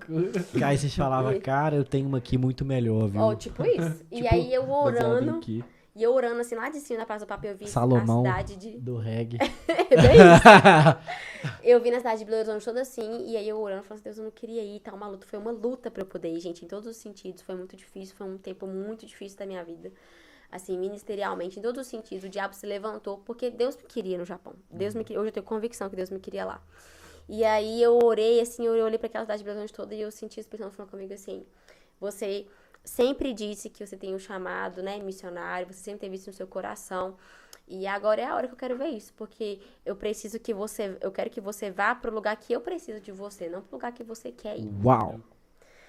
E eu fiquei tipo assim, não, mas o Japão precisa de mim, cara. O Japão precisa de mim, não. Só que eu não sei se você sabe, mas o Japão é um dos países menos evangelizados do mundo. É o país com a maior taxa de suicídio do mundo e depressão. É um país muito carente, muito carente. E eu falei, beleza, então eu vou. Aí eu fui pro Japão. E eu cheguei lá e eu simplesmente me apaixonei pela nação, pelas pessoas, me apaixonei pela Ásia. Foi lá, inclusive, que Deus ativou meu coração em relação à Índia. Tipo assim, antes eu era apaixonada pela África, queria ir pra África, nos países da África. Foi lá que Deus me ativou em relação à Índia. E eu me apaixonei pela Ásia. Deus gerou um coração em mim pela Ásia. Eu sou apaixonada pela Ásia. E eu conheci um povo, assim, povo rico, uma nação super desenvolvida, ruas que você não vai ver lixo, você não vê polícia na rua, porque não precisa ter polícia. Meu Deus. É um outro mundo, é tipo o Brasil do avesso. É outro nível, gente. Assim, de sociedade, de evolução, de tecnologia. É outro nível de lugar pra se viver, de vida mesmo. Só que um povo muito carente, um povo muito frio, porque eles vivem pra trabalhar. Gente, domingo, 10 horas da noite, você chega em algum... Porque eu fiquei em Tóquio, né? E Tóquio é gigantesco, né? É a maior cidade do mundo. E ele tem vários centros. Então, tipo assim, tem um centro aqui, outro centro ali, que são divididos em centros. Tipo São Paulo. São Paulo também tem grandes centros, assim, né? Tem o centrão de São Paulo, mas tem grandes centros. Lá tinham grandes centros. Você ia em alguns centros, 10 horas da noite, gente, comércio rolando, a galera trabalhando. A galera trabalha de domingo a domingo. Não tem pausa. Tipo assim, eles não param. Eles vivem pra trabalhar, eles vivem uma vida totalmente traçada, metódica. Então, assim, eles suprimem, né, os sentimentos deles, eles não têm relacionamento com as pessoas, são frios. Você vê casal, assim, dentro do metrô, né, porque no Japão você só anda de metrô, não tem espaço na sua pra você andar de carro, quase nenhum. Cara, você fica impressionada, você nem sabe se é um casal ou não, eles não andam de mãos dadas, eles Frieza não total. beijam, total, você não sabe se é um Muito casal, cultural, né? muito, é uma frieza muito cultural, e é muito triste também, porque as pessoas, eu tive uma experiência lá, que eu tava no metrô, e aí eles são extremamente pontuais, japonês, né, gente, claro, eles não atrasam, o trem não atrasa, o metrô não atrasa, o trem Que não louco. atrasa, ele não atrasa, e aí ele atrasou. E eles colocam uma mensagem falando, tipo assim, né? Japonês. Lá também é super desenvolvido, mas eles não falam muito inglês, não. Certo. Posso falar pra vocês que é tipo o Brasil, assim, sabe? Pra falar inglês. Eles são muito fechados na cultura será, deles. será que Sim. tem a ver com a Segunda Guerra, cara? Segunda Guerra Mundial? É. Com a de Hiroshima e Nagasaki? Não, eles Acho que são não. muito. Eles amam os Estados Unidos. Não é por uma Ó. questão de a sua cultura. Inclusive, eles olham para os americanos com muita gratidão. Olha o pensamento japonês. Eles falam que, graças aos Estados Unidos, eles desenvolveram uma capacidade de resiliência, de se reconstruir por causa da Que Hiroshima, aula, da hein? Nagasaki. Hiroshima e Nagasaki. Que aula, Então, velho. eles são, tipo assim, super resilientes, assim, nesse sentido. E eles gostam muito dos americanos. Eles não é uma coisa assim. É por uma questão mais conservadora da cultura japonesa. Eles são muito sentados na patriotas, cultura Uma né? deles. postura patriota. Isso, e eles Que legal. chega a falar pra vocês que, em alguma medida, talvez eles podem ser um pouco até xenofóbicos. Sério? No sentido de, sim, em alguns momentos eu vi eles tratando a gente bem diferente por sermos brasileiros e termos costumes diferentes. Então, por exemplo, a gente tava no metrô, eles mandavam a gente calar a boca no metrô. Porque o metrô, eles ficam em silêncio, eles nem conversam no telefone, é silêncio. E eles acham ruim, e pensam, um grupo de missionários brasileiros, que ninguém fala japonês, a bobeirada que saía dentro do metrô, né? A risaiada que saía da gente dentro do metrô. Então, assim, eles têm alguns Resenha costumes. puro brasileiro, né? Imagina, cara, Pense, gente, brasileiro. E na minha Com equipe que aquele tava sotaque comigo... mineiro ainda, Não, uai. mineiro, Ô, trem tinha bom, gente do viu? Nordeste misturado. Então, vocês imaginam como que Nossa, era, que bagunça. Oxente, mas que Só trem faltou bom. levar um hein? Tipo pagodinho isso. lá, né? Não, e eles ficavam, tipo assim... Tuguedinho, grande. Salve, Tuguedinho! E a gente pregava dentro do trem, o que não era permitido. Então, se dava ruim, a gente já descia na próxima estação. Os meninos pregavam dentro do trem para as pessoas. E todo mundo ficava olhando para você assim. Então, assim, eles são muito conservadores. Sim. Muito conservadores na cultura deles, sabe? Na maneira como eles pensam o mundo e tudo. Por isso que tem muita coisa dessa questão de, tipo, desses cosplay. E também a galera que é muito diferentona, sabe? Tipo, a galera lá coloca lente pra abrir o olho, porque eles se incomodam. Eles fazem coisas muito diferentes. Tipo assim, homem, que aqui talvez seria visto com outro olhar. Tipo, de peruca colorida, unha. Eles têm umas coisas assim meio viajadas. Eu acho que é pra quebrar um pouco essa cultura muito enrijecida que existe. Eles E colocam que é lente nos olhos? pra aumentar o olho. Porque eles são todos...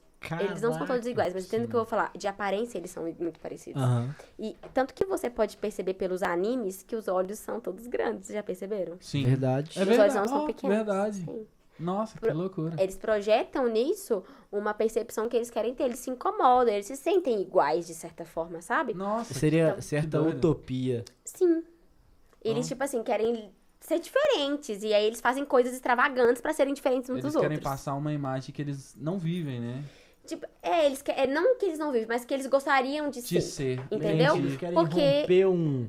Eles romper querem ser um brasileiros, estágio, gente. Principalmente, tipo, e eles gostam. Por exemplo, na época que eu fui, eu tava de dread. Eles ficavam fascinados com o meu dread. Sério? Porque não existe dread no Japão, gente. Meu Deus, cara. Tipo, com todo mundo cabelo lisinho, Lisinho, não né? existe dread. Então, pra eles Que era tipo, o que é isso? Então, assim, eu percebi isso muito. E aí, nesse dia que eu tava falando do metrô, tava atrasado porque tinha acontecido um acidente. E o que tinha sido o acidente? Uma pessoa tinha se jogado na linha. É muito comum eles se suicidarem dessa maneira. Sério? Se jogar na linha e morrer. Foi um dia muito pesado pra gente ficou assim, foi muito pesado pra nós da equipe, a gente ficou assim com o coração na mão, porque eles não falam, né, na hora o que é e tudo, mas a gente descobriu depois, eu nem lembro como que a gente descobriu, Caraca. mas que tinha sido isso. Então, assim, você imagina, então as pessoas são muito carentes, a gente criava relacionamento com eles colavam lá, a gente queria fazer tudo com a gente ia nos karaokês, lá é cheio de karaokê. E eu vi um povo muito carente, muito triste, gente, era muito, muito oprimido, um povo que precisava de Jesus e que não tinha ideia de Jesus. Eu evangelizei no maior cruzamento do mundo, que é Shibuya. Passam cerca de mais de 4 milhões de pessoas lá. É incrível, gente. Tipo, eu perdi, mas eu tinha um vídeo, um time-lapse que eu fiz da estação de Shibuya, das pessoas andando assim. A cada vez que o sinal abre, e são, tipo, a faixa de pedestres que se cruzam, entendeu? É muita gente. Tem uma Starbucks. É tipo uma Times Square. Aquelas do filme, né? É aquela do filme que passa... Eu não sei qual que é, mas é aquela que passa 1 milhão de pessoas, você Sim, vai batendo em todo mundo. Isso, é isso mesmo. Só que eles não batem, eles são muito sincronizados, é perfeito. A gente que é brasileiro sai batendo nos outros. Né? Nossa, Tem tipo Deus. uma Starbucks, assim, que ela é toda de vidro e você consegue ver. Gente, eu amava ficar olhando e ver as pessoas passando. E eu tive a oportunidade, a gente ligava som. Foi a primeira vez que eu cantei no microfone na vida. Tipo, evangelizando, foi lá. Então, Japonesa e cantava. Você tava Carlos cantando o quê? Roberto. Em inglês? Português, não mesmo? Português, porque eles ficavam atraídos. A gente cantava em inglês também, mas eles paravam pra ver, tipo, que língua é essa? De braços abertos. Total. Quero te É isso receber. mesmo. Carlos Roberto fez Nada sucesso. a ver, cara. Eu estava E eles vinham guarda você. e mandavam a gente sair, sabe? Sério? Aí a gente saía e ia pra um outro ponto do cruzamento. E a gente evangelizava pessoas lá. Sempre com o telefone no Google Tradutor, porque a maioria não fala inglês, então eu digitava no Google Tradutor em inglês, traduzia pra japonês e mostrava pra eles. E eu lembro que eu evangelizei uma menina, me marcou muito, já contei isso algumas vezes que eu preguei na igreja, que eu fui falar com ela sobre Jesus e ela não tinha ideia de quem era Jesus. Nunca tinha ouvido falar. Gente, eu não tava no interior da China. Isso é tão louco, né, eu tava no lugar mais tecnológico, cheio de papai. Era uma Times Square, ela é a Times Square japonesa. Eu estava no cruzamento mais tecnológico, com grandes marcas. Tipo, no coração do mundo. Globalizado. O lugar mais globalizado do mundo. E uma menina, uma jovem, ela tinha, tipo, 18 anos, ela não tinha ideia de quem era Jesus. Nossa, isso é muito louco. Porque Muito se você for parar louco. pra pensar, Israel fica na Ásia também. Então, tipo, é um bolulozinho ali. Sim, ela não tinha ideia, ela nunca tinha ouvido falar, né? Tipo assim, tudo bem que o Oriente Médio tá bem longe, mas pensa que é Japão. E é muito tecnológico, e eles têm acesso a tecnologia, eles não são cerceados em tecnologia ou, tipo, acesso à internet, entendeu? Então, tipo assim, eu acredito, no dia que eu tive essa experiência, eu fiquei assim, eu ainda perguntei várias vezes pra Como ela. assim, né? Sério Tipo, que você não conhece? sabe, ou você não acredita, né? Porque Google Tradutor, e ela...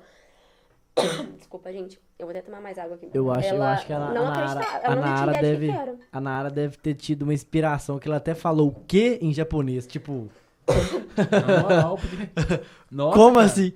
Ô, pra Em você ver, japonês, né, só pra cara? pessoa A entender a única reação frase dela. que eu decorei japonesa era Jesus te ama, que é Yesu Cristo a anata o asteru. Meu Deus do céu! Que a gente cantava isso, a gente Eu pegava o prefiro ukulele Jesus te de um ama amigo mesmo. nosso e a gente cantava. Cantava as pessoas, porque as pessoas saberem, e elas ficavam tipo assim, o que é Yesu Cristo, né? E aí eu fiquei chocada, gente, com a menina. E eu falei, cara, ele é isso, isso, isso. Falei várias coisas pra ela e tudo. Falei, você precisa conhecer mais. Só que ela tava atrasada pra pegar o metrô. Ela tinha que ir embora pra pegar o trem. E aí eu fiquei, tipo assim, aquele dia foi muito marcante. Porque aí a gente vê, naquela época que eu fui, era 0,9% da população deles evangelizada. Caraca! Que isso? A taxa de 0,9? conversão de uma igreja americana, né, ou brasileira, que se instala no Japão como uma igreja internacional, é de uma conversão por ano. A Past Church, que estava lá, estava sendo uma das igrejas mais bem-sucedidas, porque eles estavam tendo uma média de conversão de 9 pessoas por ano, gente. Mentira. Porque o processo para a pessoa se converter, abandonar ali, porque eles são criados numa cultura de budismo e shintoísmo, né? O budismo, né? Buda e shintoísmo é dos elementos da natureza, acredita na natureza. Sim. Tem grandes templos. Os templos são absurdos, assim, sabe? E quando eles não são isso, eles são totalmente ateus. E tem a figura do imperador, porque, né, no Japão é o imperador, que é, tipo, como fosse um deus pra eles. Então, assim, pra desconstruir aquela cultura, é uma cultura muito enraizada. Muito. Então, leva tempo pra se converter. Você precisa ganhar a pessoa pra você, criar relacionamento com ela, pra ela, então, experimentar Jesus. Então, assim, foi uma mudança de mentalidade muito grande na minha vida. Primeiro que eu saí da bolha, porque a gente que é brasileiro acha que Deus é brasileiro. Então eu tive uma mudança de vida muito grande, Deus porque eu saí da bolha, de que existe um mundo. Existe um mundo além da gente. Existem pessoas que estão lá, vivendo uma vida muito boa, mas que estão morrendo, né? Sem conhecer a Jesus e sem ter ideia de quem é esse Jesus. Porque aqui no Brasil, a pessoa, ela pode não querer Jesus, mas ela sabe quem é. Claro que tem exceções de pessoas que estão aí em tribos, indígenas e ribeirinhos que estão muito a fundo na Amazônia, que talvez nunca ouviram falar de Cristo, porque nunca tiveram contato, né, com o povo branco, então acabam vivendo aquela cultura que eles têm ali. Mas se a gente for pensar de forma geral, nós estamos falando de um país muito, muito desenvolvido e que as Cara, pessoas não conheciam Jesus. O Brasil é de outro mundo mesmo, né? Porque só no meu quarteirão tem 3 igrejas. Não, Surreal. tipo, e a gente ainda tá em Belo Horizonte, Minas Gerais. Tipo, que é um estado muito evangelizado, um estado que tem muito crente. Sim. Então, pra mim, foi, tipo assim, uma explosão, sabe, na cabeça. De, cara, existe um mundo que a gente tá, tipo, centrado em nós lá, bater na tecla com pessoas que não querem Jesus, sendo que tem outras aqui que nem tem a oportunidade de saber quem ele é. E não tem ninguém indo, porque para um missionário ir pro Japão é muito caro, gente. Eu fiquei lá 40 dias e foi R$10.000. Imagina sustentar um missionário no Japão. Caraca. E as igrejas não enviam, né? As pessoas não estão indo. Agora, quando você fala que é para financiar um projeto social na África, a galera até desembolsa mais. Agora, pro Japão, mas o Japão é rico. Você vai lá fazer o quê? Turismo? Porque na época que eu fui, muitas pessoas falavam isso. Que eu tava lá turistando. Nossa. Que eu não tava lá evangelizando. Que eu não tava lá fazendo a obra de Deus. E assim, a gente passou por várias situações. A gente evangelizou na faculdade, a gente foi perseguido dentro da faculdade. Os policiais iam vir prender a gente saiu correndo. Tipo assim, a gente evangelizava Caraca. pessoas. A gente ia pra zona de prostituição. A zona de prostituição do Japão é a quinta maior do mundo. A Red Light de lá eu esqueci agora, acho que é Shinjuku, o bairro, o centrão, assim. E é enorme, gente. É quarteirões e quarteirões de zona de prostituição. E é dividido por, tipo assim, essas ruas aqui são de boates gays e são prédios também. E dentro dos prédios tem várias casas de massagem e casas que oferecem às meninas em cardápios. Gente, é uma coisa assim, de outro mundo, que a gente não... Bizarro. Aqui a gente vive em alguns Bizarro. lugares específicos, por exemplo, aqui em Belo Horizonte a gente não tem essa realidade. Tipo assim, a gente ia todo dia pra lá, a gente chegava 11 horas, e a gente tinha que ficar até 6 horas da manhã no outro dia, 5, porque o primeiro trem, que o trem lá para de funcionar, tipo, de meia-noite às 5 não tem trem. Você tem que arrumar outro jeito pra você ir embora pra casa. Então a gente ficava esperando o trem, então a gente evangelizava a noite inteira lá. E era, gente, muito pesado, porque as pessoas ficam na porta com cardápios, te oferecendo mesmo, tipo de menina. E não só, às vezes, prostituir, fazer o sexo lá, mas às vezes como dama de companhia. Olha o nível de carência do povo. Eles vão lá, você sabe que essas coisas de bonequinho, falava, tudo é tudo no Japão, né? Aí o cara vai lá, sai do serviço e ele aluga uma dama de companhia pra ir no restaurante com ele. Que isso. De tão sozinho e abandonado que eles E como são. é que foi a batalha espiritual lá? Intensa demais. E a gente Caraca. já chegava orando, a gente chegava arrepiado já. A gente chegava orando, cantando em todos os lugares. E era muito legal, porque nesses lugares as pessoas são mais abertas, né? O lugar onde tem depravação total, parece que as pessoas, como elas estão ali num lugar de... Elas com devem depravação. sentir que estão, de alguma forma... Fazendo algo ruim? E eu acho que ela tá tão ali louca e tão aberta ao que tá acontecendo, que elas são abertas a tudo. Então é um ótimo lugar para você ter a oportunidade de evangelizar. Então a gente evangelizou de tudo que vocês imaginarem. Assim, de tudo.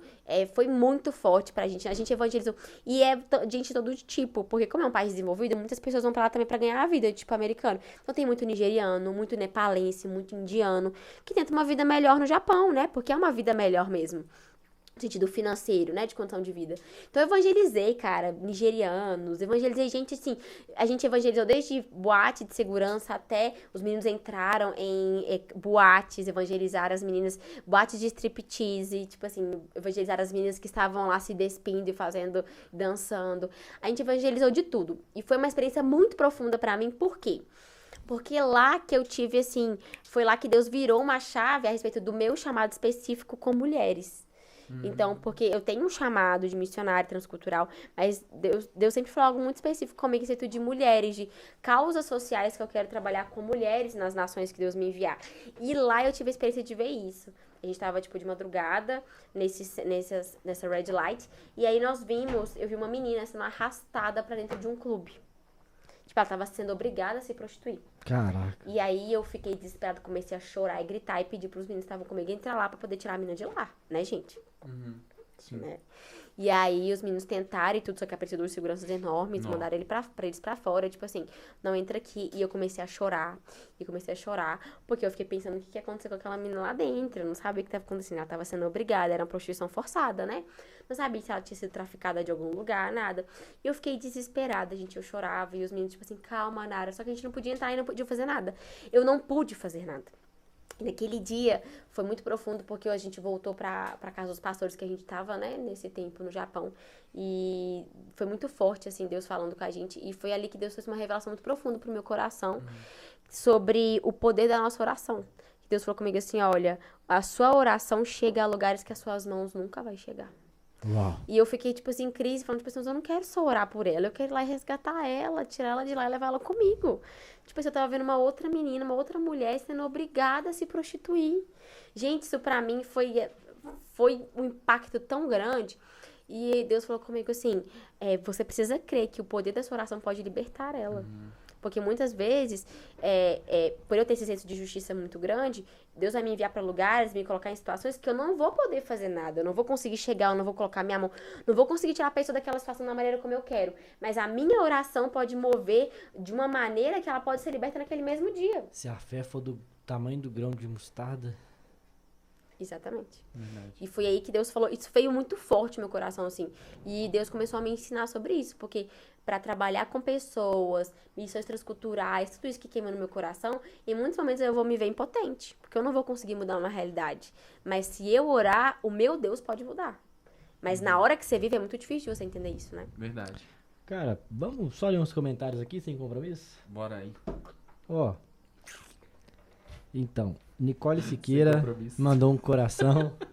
Sem compromisso. Desculpa, é porque, engraçado. é porque eu tô acostumado com o serviço novo de... Eu trabalho agora com proteção veicular. Eu chego nas pessoas e Vamos pergunto, olhar um seguro sem vamos compromisso? fazer uma cotação sem compromisso? É muito Olha o engraçado. trabalhador brasileiro. É. Ó, mas a Nicole Siqueira mandou um coração. E a Pra ela, deu. Yasmin Siqueira, você é um exemplo de pessoa. Amo você, linda. Paulo Henrique Direito. Grandes líderes ali na Igreja Batista da Paz estiveram sob os cuidados da Nara. Entre parênteses. Eu tive esse privilégio e sou muito grato. Fecha parênteses. Ai, Pergunta é o a Paulinho da ela- bateria. Ah, é o Paulinho? Eu acho que é ele. Ele, na época que eu tinha 8 células, ele foi um dos meus líderes que multiplicou. Era um baita líder de célula. Caraca. O Paulinho? O Paulinho que toca bateria. Não o Paulinho da nossa supervisão. O Paulinho... Ah, eu vou saber explicar. Ele é da supervisão verde. Ah, não sei quem que É o não. Paulo Saslu? Não. O Não é fotógrafo. não é esse Paulo. Ah, é outro tá. Paulo. É o Paulinho da bateria. É outro Paulo. É porque são dois Paulinhos de bateria. Entendi. Salve, Paulinho. Aí, pergunta a ela sobre ser pastora lá na Igreja Batista da Paz. O que sobre ser pastor? Sou pastor ainda não, Deu gente. ruim? Caiu de novo. Mas tá bom. Vai, agora ficou. Ok. A Ivone Oliveira Maduro. Minha mãe, querida mãe. Ih, saudades, Ivone! Beijão, mãe! Amo Ivone, melhor pessoa no vôlei. Gente, chamem ela pra jogar vôlei com vocês. Olha o marketing aí, ó, mãezona. Isso aí, ó. Ô, Nunca Jesus, pare. fica. Ela falou, mande um grande abraço pra essa moça linda por mim. Um abraço pra você, Nara. Outro. Nicole Siqueira, meu Deus! Yasmin Siqueira, nu!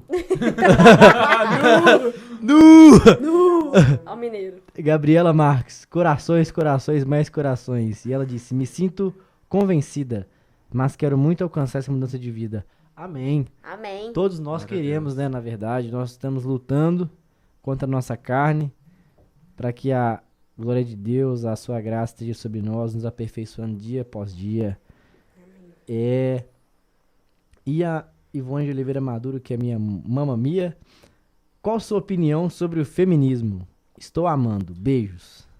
Polêmica! Polêmica na vida! Ivone sendo polêmica! Eu acho que agora ela engoliu a água até seco, viu?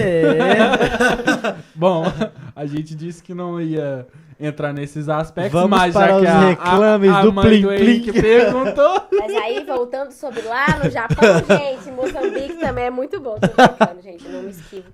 Não me esquivo Guiné-Bissau. de perguntas. Deve estar... Países. Países. Tá. Tá. minha opinião sobre feminismo. Polêmico. Vou ser cancelada. Matheus, Preparada para ser cancelada corta em pra ela, 5, Matheus. 4, 3, 2, 1. Cortou? Preparada Corta pro pra cancelamento. 18, Cortou Percival. pra você, cortou pra você. Cortou vai pra lá, mim, cortou. vamos lá. Pode Não me falar aí. Corta cancele. pra 18, Percival. Não me cancelem, militantes. Não me cancelem. Tá, vou contar um pouco da minha trajetória com o feminismo, então, aqui. Você já foi feminista? Sim, Que muito. isso, cara? Muito. Caraca. Tá dando pra me ouvir legal? Mesmo Tá, com ele assim? Então tá. tá. Eu já fui muito feminista, né? Eu venho de uma formação estudantil da área de ciências humanas e sociais. Eu sou formada em relações internacionais. Eita, Sério? glória. Sim. Caraca. Então, assim, toca aqui. eu venho de uma formação, né, humana, assim, bem social. E eu era, como eu disse aqui no início, eu sempre tive um senso de justiça própria muito aguçado. Então, acaba que movimentos como o feminismo, ele traz muitas respostas para pessoas que têm essa indagação, essa coisa no seu coração de lutar pelo direito do outro, né? Que essa é a forma como elas se vestem. Então, assim, durante muito tempo eu fui feminista, não né, daquele nível absurdo, mas eu defendia, falava que o feminismo era algo bom e tudo. Primeira coisa, eu detesto o discurso de antifeminista. Eu não sou antifeminista, eu não sou anti-ninguém, nada, não sou anti-ninguém, eu sou anti o capeta, ele eu sou anti. Boa, Mas, tipo Nara. assim, Gostei. não sou anti-ninguém, eu acho que as pessoas têm o direito de pensar como elas quiserem, né, aquilo que elas acreditam. Eu acredito que todo mundo tem que ter a liberdade de poder se expressar e pensar da maneira como acha melhor. Então, assim, eu não gosto desse discurso, porque muitas vezes as pessoas que se posicionam e falam que não acreditam, não concordam com o feminismo, são pessoas muitas vezes que levantam a bandeira antifeminista contra uma mulher que é feminista ou um homem que é feminista, se isso é possível. Então, assim, eu não sou dessa linha, não sou dessa linha de pensamento, não acredito nisso. Eu vou ficar segurando ou não? Tipo assim, eu não acredito nisso. Mas eu não concordo e não acredito hoje no feminismo, por quê? Como eu acreditava e defendia e falava que era os direitos das mulheres, sim, de emancipação da mulher e tudo, depois de um tempo, dentro da minha própria faculdade, eu comecei a passar por algumas quebras e mudanças de pensamento daquilo que era, aquilo que reinava naquele lugar. Então, eu comecei a ter a oportunidade de escutar e aprender outros tipos de pensamento, outras linhas de pensamento, que dentro daquilo que eu acredito, dentro do cristianismo, faz muito mais sentido do que aquilo que muitas vezes era ensinado e pregado e que é ensinado para todo mundo de forma igual. Então, assim, existe uma história por trás do feminismo que as pessoas não contam, né? Eu não vou falar aqui de todas as autoras. Para isso, você pode estar o podcast Positivamente com a Ana Campanhola, aí vocês vão ter, ela tem muito mais embasamento do que eu para poder falar sobre isso, né? Ela tem um estudo, tem pesquisa sobre isso, eu não tenho. Mas o que eu penso sobre o feminismo é que o feminismo, ele se veste com uma roupa muito bonita, mas que ele não é aquilo que ele se veste. Então, o feminismo, ele não defende o direito da mulher. E, na verdade, o feminismo, ele defende o desaparecimento da mulher. Porque a partir do momento porque dentro do feminismo que surge a questão da ideologia de gênero, que surge essa questão de você ser aquilo que você quer ser. E a verdade é que o pensamento, né, bem profundo é que desapareça a mulher, desapareça o homem e exista um ser só. Então, se você defende a mulher, como que você permite que ela desapareça? Porque a mulher e o homem são diferentes por si só, pela sua natureza. Não é uma questão só construída socialmente. Claro que existe a construção social de comportamento, mas o fato de eu ser mulher é comprovado biologicamente. O fato de um homem ser um homem é comprovado biologicamente. Então, assim, o feminismo, ele se veste como a luta pelo direito da mulher, mas as grandes autoras que surgiram e que defenderam o feminismo, muitas vezes estavam atreladas a escândalos sociais, estavam atreladas a escândalos de abuso sexual, muitas coisas que elas faziam naquela época contra menores, contra pessoas que estavam em estado de fragilidade, como a mulher é vista nesse lugar.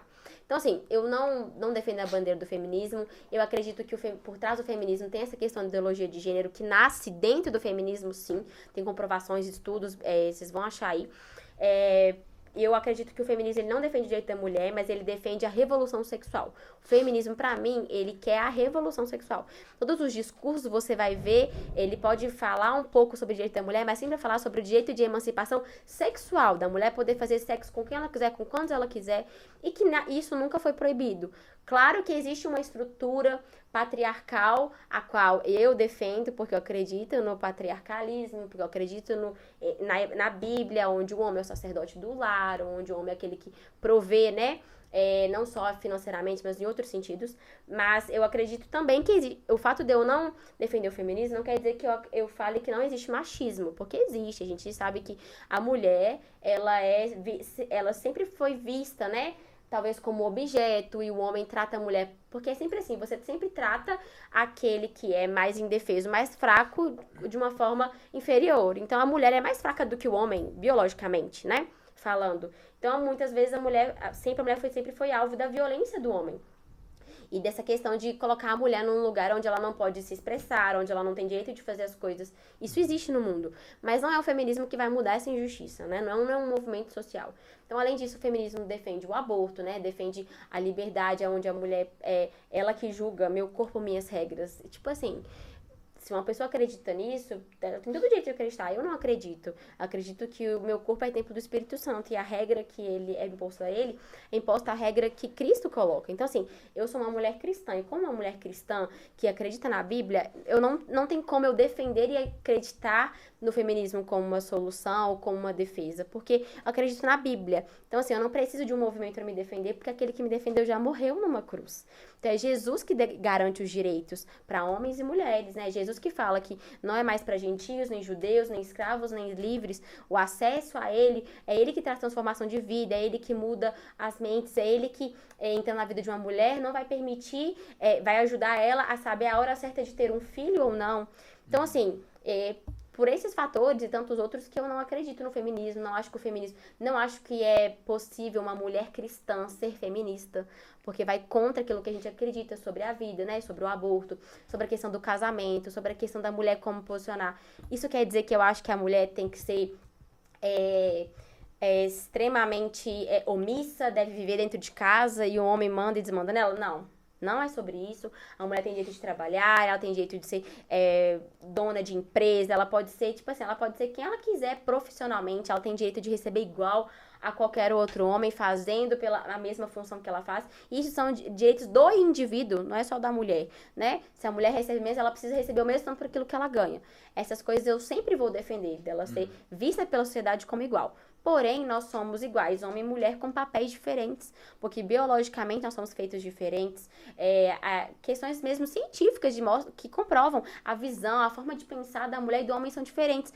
E nós somos feitos para papéis diferentes, e isso nunca tira a importância da mulher, isso nunca torna ela menor ou inferior. Pelo contrário, ela só é diferente do homem, assim como o homem é diferente, assim como tem habilidades e capacidades que uma mulher tem mais desenvolvida do que um homem. Então, assim, eu não preciso de um movimento social para me defender nesse sentido, principalmente um movimento social que está vestido de uma revolução sexual, de depravação total, de perca de identidade, onde as pessoas não são de verdade aquilo que elas foram criadas para ser e que não defendem a vida, né? Defendem a vida da mulher, mas que não defendem a vida daquele que é mais indefeso que a mulher, que é um bebê, que é uma criança. Então, basicamente é isso. Feministas, não me odeiem, é meu pensamento. Amo vocês, tá bom? Só não amo feminismo. Acho que agora a Simone de Beauvoir virou no caixão dela. Rapaz. E, cara, um detalhe aqui também, né? Eu acho que o homem também faz parte disso, sabe? Porque... Vou dar um exemplo aqui pra tentar contextualizar o meu pensamento. É meio que, tipo assim... Se o homem não tem a postura de homem... ele causa traumas na mulher, sabe? Um exemplo que a gente vê aí corriqueiramente por exemplo, um buquê de rosas, que antigamente era glamourizado, era algo super positivo. Hoje em dia, você entregar um buquê já remete a mulher, às vezes, a um trauma, porque se conecta a um pedido de perdão por uma burrada, tipo assim, é meio que pra consertar o erro e não uma demonstração de amor, sabe? E acho que essa falta de postura dos homens também, nos relacionamentos com as mulheres, levam a mulher a ter esse posicionamento mais firme. Porque, poxa, deve ser um terrível, né? A mulher conhecer um homem e o homem não prometer as coisas e na hora de ter a postura de ter a palavra, não cumprir, sabe? Então, nós homens aí, vamos ficar espertos, tá? Vamos ficar espertos. Eu Eu acho que o pecado, ele deturpou o mundo. E principalmente ele deturpou as relações sociais, né? O pastor, ele sempre fala que, em última análise, a queda de Adão foi uma quebra de relacionamento. Então, foi uma quebra de relacionamento de Adão com Deus, mas também entre homem e mulher. Tanto que foi lançada uma maldição sobre uma mulher, né? E foi lançada uma maldição sobre a mulher, sobre o seu desejo será para o seu marido e ele te dominará. O pecado, ele vem e ele traz maldições para a terra. E ele quebra os relacionamentos e ele deturpa. Então, tudo aquilo que o pecado pode fazer para deturpar relacionamentos de pessoas, ele vai fazer. Sim. Então, foi deturpado. O pecado entrou e ele deturpou a relação que deveria ser entre homem e mulher. Como é que homem e mulher deveriam se comportar na sociedade e na relação um com o outro. E acaba que, uma coisa que eu falei até uma vez numa pregação lá na igreja, é que é muito fácil eu sentar aqui e falar contra o feminismo, e falar contra algum movimento que eu não acredito, alguma coisa assim, e não entender meu papel como igreja, porque o nosso papel como igreja é a gente trazer as respostas para o mundo. E se existe um feminismo, se existe um movimento de ideologia de gênero, se existem outros movimentos, existem outras coisas, está em espaços que a igreja não ocupou. Verdade. Então, se existe um movimento que se veste com uma roupa para defender o direito das mulheres, cadê a igreja defendendo o direito das mulheres de serem vistas como iguais, de não serem exploradas, de não serem abusadas? Cadê a igreja para poder defender a identidade de verdade de uma pessoa, como ela deve se comportar? Cadê a igreja para defender uma pessoa que sofre racismo porque a cor da pele dela é diferente da outra? Então, assim, é muito fácil para o cristão sentar numa cadeira e pegar todos esses pensamentos e ideologias que existem no mundo e falar, eu sou isso, eu sou aquilo, e se você fala isso aqui, você pertence a tal grupo, e setorizar tudo, sem entender o papel da igreja, que é de trazer resposta e transformação para o mundo. Então, assim, a igreja tem o papel de trazer transformação social. Então, se existem mulheres... Gente, de verdade, se existem mulheres que estão pensando... Porque eu não sei se você sabe, mas o aborto é uma coisa muito traumática para a mulher. Não só para o bebê que está sendo perdido, mas para a mulher. É algo muito traumático, é um processo doloroso, é um processo... que machuca muito a mulher. De verdade mesmo, nenhuma mulher quer abortar. Existe uma condição para a qual ela quer abortar. Existe uma condição para a qual ela teve um bebê que ela não estava preparada para isso e por isso ela quer abortar. Então, qual é a resposta que a igreja dá para isso? O que a igreja está fazendo para que as mulheres não tenham vontade de abortar? Qual a estrutura que a gente como igreja está dando para as pessoas para que elas não queiram fazer isso? Sabe, ao mesmo tempo, o que a gente está fazendo para as mulheres que estão sendo abusadas sexualmente, crianças, meninas que são traficadas sexualmente? Então, a igreja precisa entender que ao invés de a gente sentar num lugar e falar o que é certo e errado, a gente precisa sair dessa cadeira e ir para poder fazer a diferença aquilo que Jesus fazia. Jesus não estava sentado na cadeira com os fariseus falando assim, olha, você traiu seu marido, então você vai ser apedrejado. Não, ele levantou do lugar dele, foi lá, amou aquela mulher, não permitiu que ela fosse julgada, e no final ele perguntou assim, alguém te condenou? Ela, não. Pois é, eu não te condeno. Vai e não peques mais. Tipo assim, em vários momentos Jesus fala para as pessoas, ele ama elas, ele abraça elas, ele entende a realidade, ele traz solução para elas, mas ele fala, olha, isso não é a vida que eu tenho para você. Então é a mesma coisa que a gente tem que fazer. Só que o problema, por que esse assunto é polêmico? Porque ao invés da gente sentar numa cadeira e falar o que pode, o que não pode, o que é certo e o que não é certo, e julgar, e enfim, a gente precisa ir e amar e trazer solução para o mundo, porque nós somos a solução, porque nós temos Jesus dentro de nós. O Espírito do próprio Deus vivo habita em nós. Então, através da minha vida, uma menina pode ser curada. Através da minha vida, uma mulher pode ser liberta. Através da minha vida, uma mulher pode ser amada pelo Deus que habita em mim. Então, ao invés de eu sentar, porque dentro dessas mulheres que fazem parte desse movimento social tipo feminismo, tem mulheres que foram muitas vezes machucadas. Muitas mulheres estão aí se relacionando, às vezes, com outras mulheres, ou dentro desses movimentos, porque elas foram muito machucadas pelos homens. E é o que o Henrique falou. Qual é a postura também que o homem tem tomado? Porque muito se fala contra as feministas, mas não se fala do papel do homem que ele tem que ter. Se foi necessário que a mulher se posicionasse, alguém foi o causador desse motivo. No caso, é o homem. Eu acho que o homem perdeu a masculinidade, sabe? Não no sentido de ser homem, mas como se portar como homem segundo a Bíblia, sabe? Sim. Eu creio muito nisso. E isso que você falou do cristianismo alcançar áreas que o mundo alcança, isso é super verdade. Porque vamos pensar num bandido. Se a igreja... Ou vamos pensar no aspecto social de uma criança que vive no lugar onde rola bandidagem, beleza? Tá ali uma criança. Qual que é a inclinação social dela? É se tornar bandido, fato. Mas se a igreja entrasse antes dela pudesse pensar em se tornar um bandido e levar um outro aspecto social e o evangelho, ela não seria bandida, ela seria um replicador do evangelho. Ela seria uma pessoa que ecoar o evangelho.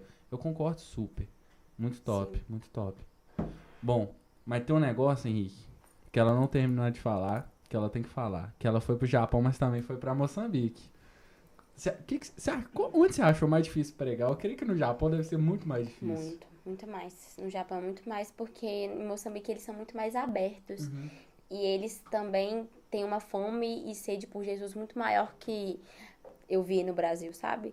É um povo que adora Jesus, assim, sem preocupar com a hora, se o culto tá acabando, se o culto tá muito rápido, se tá muito devagar. Um povo que não tem muito, na verdade, que muitas vezes não tem nada de forma material, mas que é muito grato, que é muito alegre e que vive o contentamento, sabe? Eu acredito que lá em Moçambique, talvez pela falta, pelas dificuldades, por tudo que eles vivem, o encontro com Jesus que eles têm é tipo, Jesus é tudo que eu tenho. Para nós, para um japonês, para um europeu, americano, a gente tem muito. Quando você pensa no lado do evangelho, o evangelho de verdade, eu tenho muito a perder. Verdade. Porque o evangelho vai me cobrar tudo. Verdade. E para aquela pessoa ali que tá em Moçambique, claro que ele também tem muito a perder no sentido das convicções, das mentalidades, né? Da vida que ele levou até encontrar com Jesus. Mas quando você pensa em bens materiais, eles não são apegados a isso porque muitas vezes não vivem essa realidade, né? Então, assim, foi uma experiência muito legal ter ido nesses dois polos. Eu sou apaixonada por Moçambique, tenho muita vontade de voltar. O projeto que eu estava lá é um projeto fantástico, que trabalha não só essa questão, né, dos cultos avivados, que muitas vezes a África é conhecida pelos brasileiros, dos cultos que duram horas de adoração, mas era um projeto, né, uma igreja que está lá estabelecido com um projeto social, que traz mudança na mente, mentalidade, mas não a partir do brasileiro, não a partir da convicção brasileira, porque isso é muito importante falar. Existe, né, assim, já que a gente tá falando de coisas polêmicas, já vou tocar no ponto polêmico, que é o mito do branco salvador, né, que as pessoas recriminam muito hoje em fórum, não sei se vocês conhecem isso, sobre o branco crente cristão que vai para uma nação ou vai para um povo e quer impor ele todos os costumes brancos e tira dele ali a cultura, tira dele a religião. Vocês nunca ouviram falar disso? Não, isso é muito Nossa, profundo. isso é muito viagem. Muito. E isso nas faculdades você ouve isso, é um mito muito forte, Nossa, é uma coisa muito nada forte. a ver, Caraca. Mas que faz muito sentido. Quando você pensa na colonização, por exemplo, do Brasil, foi o que aconteceu. É verdade. Veio pra cá um povo que era cristão, católico, saiu de Portugal, vieram matar os índios, falaram as suas religiões, o fato de você adorar o sol, você não é civilizado, vou te civilizar, tirando a sua religião e tudo, e você agora precisa rezar essa missa aqui para que você seja salvo, senão você vai pro inferno, porque você é um selvagem. Nossa. É isso que aconteceu, era isso que eles falavam, é isso que eles pregavam quando eles vieram pra cá, né? A colonização europeia nos países, né, do sul, foi isso que aconteceu. Então, esse mito do Salvador Branco vem daí, que permaneceu com que as pessoas hoje olhem pra nós como missionários. Então, as pessoas têm a impressão do missionário de que ele tá indo pra uma outra cultura pra aculturar. Então, ele tá indo ali pra levar a religião dele, porque para as pessoas que estão do lado de fora, que não têm experiência com Jesus que a gente tem, o evangelho é uma cultura. Então, a partir do momento que eu vou ali e falo que se você não mudar de religião, você vai pro inferno, eu estou aculturando você. Só que não é sobre isso, nós acreditamos que o evangelho é uma verdade de vida. Agora, existem igrejas que fazem isso. Não vou citar nomes aqui, né? Claro que não, mas existem igrejas que vão, eu fui em Moçambique, eu vi, que vão e que chega lá e que ao invés de as pessoas estarem na igreja vestindo as roupas que eles vestem, tudo de terno e gravata. Pregando e cantando as músicas da igreja, daquele país a qual aquela igreja pertence. Né? Doutrinando. Isso não é missões. Isso não é o coração de Deus, porque Deus criou nações diferentes, com culturas e costumes diferentes, para que elas adorem Ele na maneira como Ele criou. Verdade. A gente está indo lá para falar sobre quem Jesus Uau. é e não como eles têm que se comportar. Sim. Porque, principalmente o crente brasileiro, ele é muito engessado. Então, de certas coisas que pra gente aqui são reprováveis, que a gente fala assim, olha, uma pessoa com esse tipo de conduta aqui, ele não é crente. Mas uma pessoa que mora na Síria, pra ele é. Pra ele não tem nada demais. E o crente, quando sai daqui e vai pra lá, se escandaliza. Porque ele vê um sírio que fuma, ele vai chegar numa Europa e ver pessoas que bebem. E que pra igreja brasileira é um absurdo, pra igreja brasileira é tipo assim, não, você não é crente. Não estou fazendo apologia a bebidas e drogas. Não, nem vem. Polêmica demais. Mas tipo assim, não estou fazendo apologias a Já isso. que você tocou no assunto. Mas são questões culturais. A gente precisa entender que existem questões culturais que, pro brasileiro, isso pode ser pecado sim. Não porque porque a Bíblia, a gente sabe muito bem o que está escrito na Bíblia, né? Mas pra cultura brasileira é mal visto, vai ser dado mau testemunho e vai ser pecado. Sim. Mas pra uma outra cultura que faz parte, desde quando a pessoa é criança praticamente, ela toma ou usa aquilo, ou tem aquele tipo de prática, é cultural. E a intenção de Jesus não é nos aculturar, a intenção de Jesus é nos transformar. Verdade. Então aquilo que é pecado, ele vai tirar daquela nação. Então eu vou dar um exemplo, estava em Moçambique, e eles têm práticas lá, e assim como tem várias religiões, lá também tem muitas religiões, as religiões de matriz africana, e tem práticas de bruxaria, onde as pessoas fazem mesmo trabalhos e matam outras. Não estou aqui com preconceito, nada disso. Tem que falar nessas coisas na internet, senão a gente é cancelado mesmo. Mas de realmente fazer um trabalho. Eu conheci pessoas, crianças, que perderam a mãe por causa de um trabalho que um bruxo fez e a mãe morreu. Meu Deus. Então, assim, isso é uma coisa que Jesus vai entrar e ele vai transformar a vida dessa pessoa e vai arrancar essa vida daquela pessoa. Agora, a maneira como ele se porta, como ele dança, as roupas que ele veste e as músicas que ele canta, faz parte daquilo que Deus entregou pra ele, sabe? Então, assim, isso foi o que mais impressionou na África, né? A alegria deles. Em Moçambique, cara, a maneira como eles se comportam, a maneira como eles... É muito incrível. Só que existem algumas mentalidades que precisam ser mudadas. Vou dar um exemplo pra vocês. Em Moçambique, é muito baseado, é uma sociedade muito matriarcal. Então, a mulher sempre carregou o peso da casa. Nós acreditamos pela Bíblia que o homem é o provedor do lar, né? A mulher pode trabalhar e pagar conta, a gente pode, tá bom? Só que a gente entende que é a responsabilidade do homem de prover, não só dinheiro, mas prover espiritualmente. Ele é o sacerdote, né? Ele que vai prestar contas diante de Deus àquela mulher, prover emocionalmente. É o homem que é Jesus. Colocar em provendo prática pra igreja. aquele versículo que diz que o homem que tem uma esposa recebeu... Uma joia, né? Como Eu não lembro. é uma joia, eu acho que é uma joia. É um tesouro, É um né? tesouro, uma coisa Tesouro assim. do Senhor. Sim. E lá é muito matriarcal, então a mulher carrega a família. Então você vai ver que muitas vezes você vai andar nas ruas e você vai ver mulheres idosas carregando pesos absurdos que você como homem não aguentaria carregar, pra vocês terem ideia. Sacos enormes e a mulher carregando. Dentro da igreja a gente tinha que fazer célula. Isso. A gente tinha que levar, por exemplo, a cadeira pra levar fazer a célula na casa de alguém. Tinha que levar a cadeira da igreja. O ímpeto são as meninas levarem. Só que a gente sabe que a mulher é mais fraca do que o homem fisicamente. Sim. E aí, por exemplo, o projeto que eu tava lá, o pastor tava trabalhando pra quebrar isso, de o homem tem que fazer esse tipo de trabalho, o homem tem que carregar isso. Então, como é uma estrutura muito matriarcal, a mulher trabalha, a mulher provê dentro de casa, e o homem, muitas vezes, ficava dentro de casa sem fazer nada, gente, sem trabalhar. Que loucura. E o homem podia fazer, às vezes, o que ele queria. Tinha um dia lá que ele chamava, era o dia do homem. Ele podia sair, trair a esposa dele e voltar aqui, não tinha problema. Questões assim que fazem parte daquela cultura, mas que vão contra o evangelho. Entendem? Então é esse o papel da igreja, de levar Jesus para que isso seja transformado. Uau. Então assim, eu fiquei apaixonada, eu sou doida para voltar para lá, eu amei as pessoas, eu fiz amigos lá de verdade que mandam mensagem para mim, assim, povo africano mesmo, não dos missionários, que mandam mensagem para mim, tipo, como você tá, a língua deles, como eles são receptivos, sabe? E assim, é um povo que precisa muito de Jesus, precisa muito de transformação, mas precisa muito de discipulado para mudar a mentalidade, para que eles consigam crescer e se desenvolver.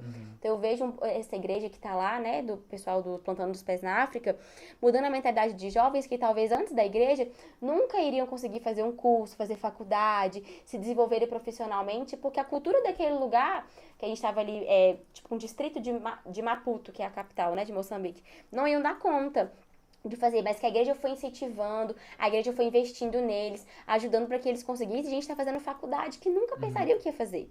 Então, assim, o papel da igreja ali é fazer esse discipulado, de transformar a mente deles para que eles se desenvolvam como pessoas, profissionalmente. Não que eles não sejam desenvolvidos, nada disso. É uma cultura diferente também de trabalho. Não adianta você ir para lá e querer que eles trabalhem da mesma maneira que a gente, que eles não vão trabalhar. Então o problema lá que você está dizendo de Moçambique é cultural. É parte cultural. Na verdade, de qualquer país. Sim. né? Não que o problema dele seja a cultura. Eu acredito que o problema é porque, tipo assim, não adianta você ir lá fazer um culto de adoração, a pessoa vai lá, ela vai adorar, talvez ela vai ser liberta ali, mas ela vai voltar na outra semana, talvez com as mesmas coisas que Entendi. estavam dentro dela. Porque ela tem um sincretismo religioso muito grande, ela mistura muitas O religiões. criacionismo. Tipo assim, mistura muito religião. Então, hoje eu tô na igreja evangélica, mas amanhã eu tô no culto, tô na mesquita, depois de amanhã eu tô numa sessão de bruxaria de uma tal religião. Entendeu? Tipo Então, a Índia. Isso, é. 1 milhão de deuses. Sim, o meu Deus. Só que na Índia, por exemplo, a pessoa tem um deus, um guru, ela segue aquele guru, aquele deus. Lá em Moçambique, eles às vezes não seguem uma coisa só. Claro que tem os que seguem. Mas eles misturam muito, porque eles são muito místicos.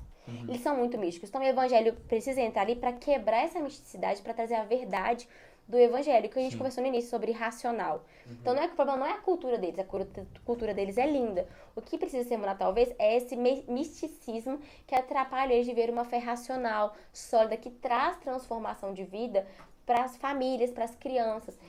O evangelho vem para, por exemplo, acabar com uma questão de profanação, porque a gente vê uma geração ainda de crianças que nascem com HIV por causa da disseminação do vírus, por causa da questão, né, social, de saúde, tudo, né, um assunto bem mais profundo pra gente entrar. Mas que o evangelho vem pra quebrar com isso, porque agora você vai casar com uma só esposa, você vai ter só essa esposa, você vai se relacionar sexualmente com ela após o casamento, e por isso vai evitar, né, uma transmissão de HIV, porque você não vai, sabe? São várias coisas. Sim. Então, não é que a cultura deles é o problema. É uma questão da mentalidade. Assim como aqui, no Brasil, a gente tem algumas questões dentro da nossa cultura que é ruim, é o jeitinho brasileiro, que dá um jeito em tudo. Que precisa ser quebrado pelo evangelho, eu preciso ser correto, eu preciso pagar meus impostos. Cara, você não pode ser crente, você não negar imposto. Ah, mas o Brasil tem muito imposto. Não importa, aqui que você vive, você vai ter que pagar. Verdade. Mas, entendeu? O jeitinho brasileiro, não, eu vou dar um migué aqui, eu vou fazer isso aqui, vou furar a lei aqui, vou pegar essa brecha. É uma coisa que tá dentro da nossa cultura que precisa ser transformada. É nesses pontos que eu falo, entendeu? Verdade.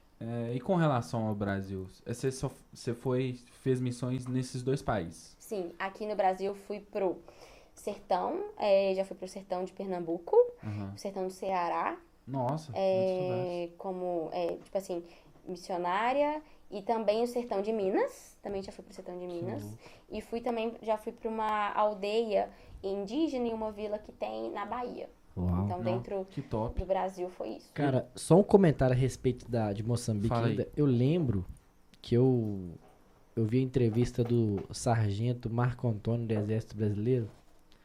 Ele foi pro Haiti em uma missão antes do terremoto. Porque agora a missão do Haiti é uma missão de paz, né? A missão da ONU de restabelecer ali o local.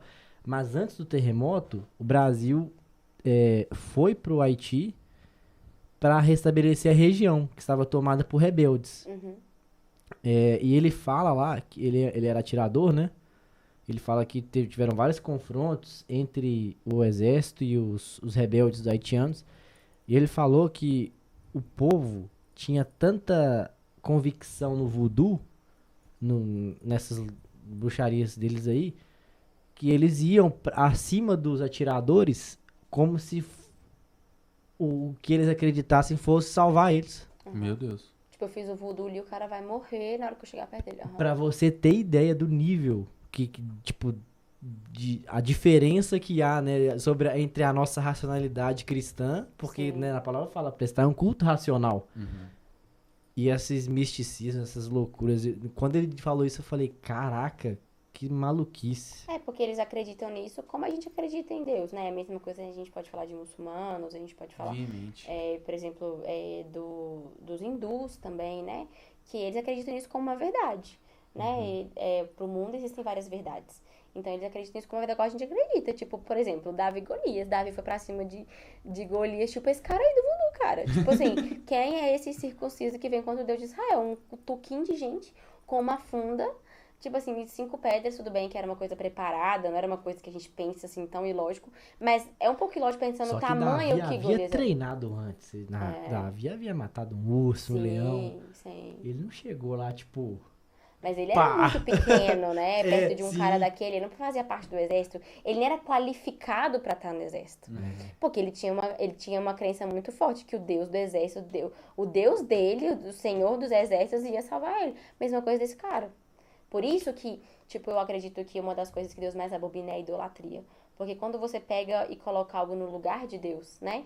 E adora isso como um Deus, isso vira verdade na sua vida. E Verdade. para ser tirado é muito difícil. Por isso que o trabalho do missionário transcultural é tão desafiador. Porque ele não tá indo só contra uma cultura, ele tá indo contra uma verdade que a pessoa viveu a vida toda. Você tá indo pra uma região. Gente, eu sou doido pra ir pra Índia, mas tem ideia de que é uma cultura milenar. De mais de 120 mil deuses. Imagina- Pessoas que acreditam imagina naquele pode guru, ser tá ali a isso. vida toda, que fazem aquilo ali a vida toda. E você tá ali pra falar com ele assim, olha, deixa eu te falar uma coisa. Te amo, te respeito, mas Jesus é o único caminho, a verdade e a vida. E ninguém vai ao Pai a não ser por ele. Véi, o evangelho é contra a cultura, o evangelho é contra tudo. É loucura para os que não creem. Verdade. Paulo É disse, que nem é. chegar no Egito, a religião mais antiga do mundo, e falar, ô cara, isso aí não vale nada não. Não, eu creio que com esses caras é só presença do poder de Deus. Com certeza. Porque... O convencimento do Espírito É porque Santo, você né, vai velho? pregar. Eu fico pensando, você prega pro indiano, pô, não, Jesus é isso, isso. Ai, beleza, mais um aí, ó. 121 mil agora. É bom saber que ele faz isso. Vou fazer. Vou acender um recitar incenso pra isso pra ele. Mesma coisa pro Loucura. muçulmano. Que é tipo assim: você vai chegar pra um cara que tem uma cultura. Porque a gente tem uma cultura cristã que nós não vivemos. A gente não estuda o cristianismo desde sempre. Não, o cara ele cresceu numa religião que educou ele financeiramente, socialmente, intelectualmente, em todos os sentidos. E falar pra ele: olha, Alá. E eles nem gostam que fala Alá, né? Não sei se você sabe, mas tem que falar que é Deus, porque pra eles é Deus. Tipo, Alá não é um Deus vivo. O Deus vivo é o Deus de Israel. Tipo assim, como assim, cara? Eu acredito nele, eu faço minha oração pra ele 5 vezes por dia. Desde Ele que eu tá aqui, nasci. sim, ele prometeu, tem as virgens me aguardando. Maomé falou, sabe? É uma verdade. E é muito interessante a gente refletir sobre isso, porque se você começa a pensar dessa maneira, você começa a entender um pouco dessa cosmovisão. Porque a gente às vezes quer implantar a nossa cosmovisão cristã a todo custo. Verdade. E não é assim que funciona. Jesus não fez isso. Agora você precisa entender a cosmovisão do outro para que você consiga entrar naquelas lacunas e começar a colocar a cosmovisão cristã. Começar a colocar a cosmovisão de Cristo, como Cristo de verdade é, para você começar a conquistar aquela pessoa e ganhar o coração dela. Porque a gente não tá aqui para impor uma religião a todo custo, a gente tá aqui para amar pessoas. Porque é o Verdade. amor que nos alcançou, é o amor que me transformou e que eu quero que alcance outra pessoa, que eu quero que ela viva essa verdade. Amém. Bom, e com relação ao Brasil, o que você tem planejado? Assim, quais que são as metas, né? Porque você foi pro exterior, tem as propostas, né, do campo missionário. Pô, nossa proposta aqui é tal, tal, tal. Quais são as propostas pro Brasil? Você fala em relação a quê? A evangelho, a pessoas não salvas, você tem algum projeto, você tá pensando em algo? Treinamento de líderes, algum? Então, eu amo muito o Brasil. Eu acho que, eu penso assim, que a crise do missionário transcultural, porque todos nós somos missionários onde a gente está, mas a crise daquele que é chamado para amar outras nações, que ama outras nações, é conseguir amar o seu país, né? Porque você quer logo ir. Então, eu experimentei isso por vários momentos da minha vida. Ainda mais depois que eu tive essas experiências, muitas vezes eu não queria voltar. Eu não queria voltar de Moçambique. Tipo assim, eu queria ficar lá, eu preciso ser útil aqui, lá no Brasil tem muita gente. Porque tem mesmo, né? Mas eu entendo que, eu entendo a progressão que Deus fez em Atos, né? Jerusalém, Judéia, Samaria, até os confins da terra. Hoje nós estamos aqui em Jerusalém, minha Jerusalém é aqui. E eu acredito que aquilo que eu puder servir a minha nação, eu vou servir. Eu não tenho planos, assim, tão estabelecidos para o Brasil, porque existe um fogo queimando no meu coração, né? E no do João também, da gente realmente ir para fora, estabelecer pontes lá fora para alcançar as nações. Mas eu acredito que hoje, assim, as metas, aquilo que eu vejo pro Brasil, é realmente, hoje, como eu vejo o meu papel, né? Eu já fui, né, líder de movimentos, já fui líder de ministério de evangelismo, de movimento de rua. Eu sou apaixonada com isso, às vezes eu fico até um pouco em crise, eu fico assim, Deus, eu amo tanto evangelizar as pessoas, há tanto tempo que eu não faço isso, tanto tempo que eu não vou pra rua, porque não sobra tempo, por causa de toda a vida, às vezes, ministerial. E eu tenho aprendido a entender o tempo, a estação, né, que Deus tem colocado. E o meu papel hoje, que eu tenho tentado fazer com todo o meu ser, é empoderar as pessoas na palavra, levar elas para elas viverem o potencial máximo delas como cristãos para fazer a diferença no mundo. Então, assim, tô dentro da igreja, sendo líder, né, líder de jovens, líder de célula, com a intenção de cuidar das pessoas, amar elas, mas encorajá-las para que elas possam ir. Amém. Se eu ainda não consigo ir tanto porque eu estou ocupada em encorajar, em ajudar ela, eu quero que elas vão, para que um dia também eu possa ir junto com elas, né? Vamos sair para evangelizar? Vamos. Daqui 2 semanas mesmo eu vou dar um treinamento, estou super feliz com isso, de evangelismo para uma célula de juniores, gente. Vou me divertir. Sério? Tipo assim, os meninos novinhos, a ensinar eles como a lidar com as pessoas, a evangelizar, como abordar e tudo. Eu amo muito isso. Eu sempre preguei sobre take risks, de chegar e dar uma palavra de conhecimento. Eu sou muito apaixonada por isso. Mas eu tenho entendido que hoje a estação que Deus tem me colocado é pra empoderar as pessoas pra elas irem. É pra eu ser aquela incentivadora e falar assim, cara, vai, evangeliza, vai, o evangelho não é só sobre você, tô aqui te dando suporte, mas você precisa transferir isso pra outra pessoa. Eu já fiz muito isso, não quer dizer que eu tenho que parar, eu quero fazer, mas eu acredito que eu vou voltar mais pra essa prática quando Deus me colocar numa outra nação. Acho que o tempo aqui agora é de realmente preparar, treinar pessoas para elas irem. Realmente treinar e preparar pessoas para que elas sejam enviadas, para que elas vão e alcancem as pessoas, empoderar elas no Espírito Santo, orar por elas, servir, sabe? Eu tenho visto hoje o meu ministério do João como um trampolim. Eu sempre falo isso com as meninas que eu cuido. Cara, você é tipo, eu quero ser o trampolim. O meu teto é o seu chão. Então, tipo assim, eu quero estar aqui pra servir as pessoas, pra elas irem, pra elas realmente fazerem, entendeu? Pra incentivar, falar assim, cara, vai, eu tô aqui pra te servir, o que você precisa? Tô com dificuldade nisso. Vamos orar, você vai conseguir, você vai agora ganhar a pessoa que tá ali na rua. Basicamente isso. Que louco, cara. Você falou basicamente o livro Formador de Heróis. Não conheço. Que é basicamente isso. Vamos pensar no Billy Graham, certo? Uhum. Mas quem foi o cara que discipulou e evangelizou o Billy Graham? O Billy Graham foi um fruto, né? Exato, o Billy Graham foi um fruto e um frutaço, né? Frutaço. Que fruto, hein? É muito louco, que chique, cara. Isso. E aí, Henrique? Cara, é muito aprendizado, viu? Pra uma noite só. Não, verdade. Meu Deus, eu até perdi a noção do tempo, assim, Eu também. ouvindo tanta coisa legal, sabe? Sangue de Jesus. São quantas horas aí? São 00:30. Meu Deus do céu. Cara, o tempo voou. E eu Voou. tô aqui, tipo, tanto que eu nem tô falando muito hoje, eu tô só ouvindo assim, caraca, babando. Realmente, essa Nos aprendizados. aí que Você você fala teve. demais. Por que eles faziam essas perguntas? Não, mas eu tava pensando, aqui ó, vamos encerrar. Então, na última pergunta. O seu planejamento pros seus líderes pupilos, que são um deles. Pupilos? Eu quero saber, eu tô muito curioso. Bom que ela tem que falar agora. Pros líderes pupilos da Batista da Paz. Cara, meu planejamento é levar os meus líderes ao mais perto de Jesus possível. Então, incentivar eles com o meu exemplo. Sim. E de estar aos pés de Jesus e incentivar eles a passar aquilo que talvez Deus tenha me usado para colocar na vida deles para outras pessoas. Então, assim, o que eu quero para meus líderes é que eles multipliquem muitas células, que eles sejam supervisores de muitas células, que eles liderem áreas de tantas células, não por números, mas por pessoas. Porque se eu tenho muitas células, quer dizer que eu ganhei muitas pessoas. Amém. A gente sair dessas 4 paredes, entendeu? Sair desse formato aí, a célula com os amigos, porque a gente tá aqui é pra ganhar a gente pra Jesus. Nosso Verdade. papel aqui, olha, o evangelho me alcançou, agora é pra alcançar outra pessoa. Então, o meu planejamento é esse, é conseguir dar uma estrutura para que os meus líderes multipliquem muitas células para ganhar muita gente pra Jesus e dominar Belo Horizonte, Brasil Amém. e até os confins da terra. Amém. Que Amém. top. Quer mandar um recado pra alguém? Não, acho que eu falei demais, gente. Obrigada quem me assistiu aí, amigo. Quer Relaxa. falar alguma coisa pra essa geração, pros jovens e adolescentes? Deixar um recado? Eu acho que o recado que eu quero deixar é, cara, mais importante de tudo aquilo que você faz é quem você é em Deus. Uau. Então, assim, não existe nada de tão bom que você faça que faça Deus te amar mais. E não existe nada de tão ruim que você faça que Deus possa te amar menos. Ele te ama da mesma medida sempre. Então, não é sobre o que você faz pra Deus, mas é sobre o tempo e quanto tempo você gasta na presença dele. O mais importante sempre vai ser se relacionar com Jesus. O restante vai vir depois. Se você quer crescer muito, quer ser uma pessoa de influência, quer mudar gerações, você precisa ser apaixonado pelo lugar secreto, ser apaixonado por Jesus, por orar, por ler a Bíblia, por jejuar. Esse é o principal, esse é o fundamento de todas as coisas. Foque em ser quem Deus quer que você seja na presença dele. E o resto, cara, vai vir. Como diz o pastor William, uau! Uau!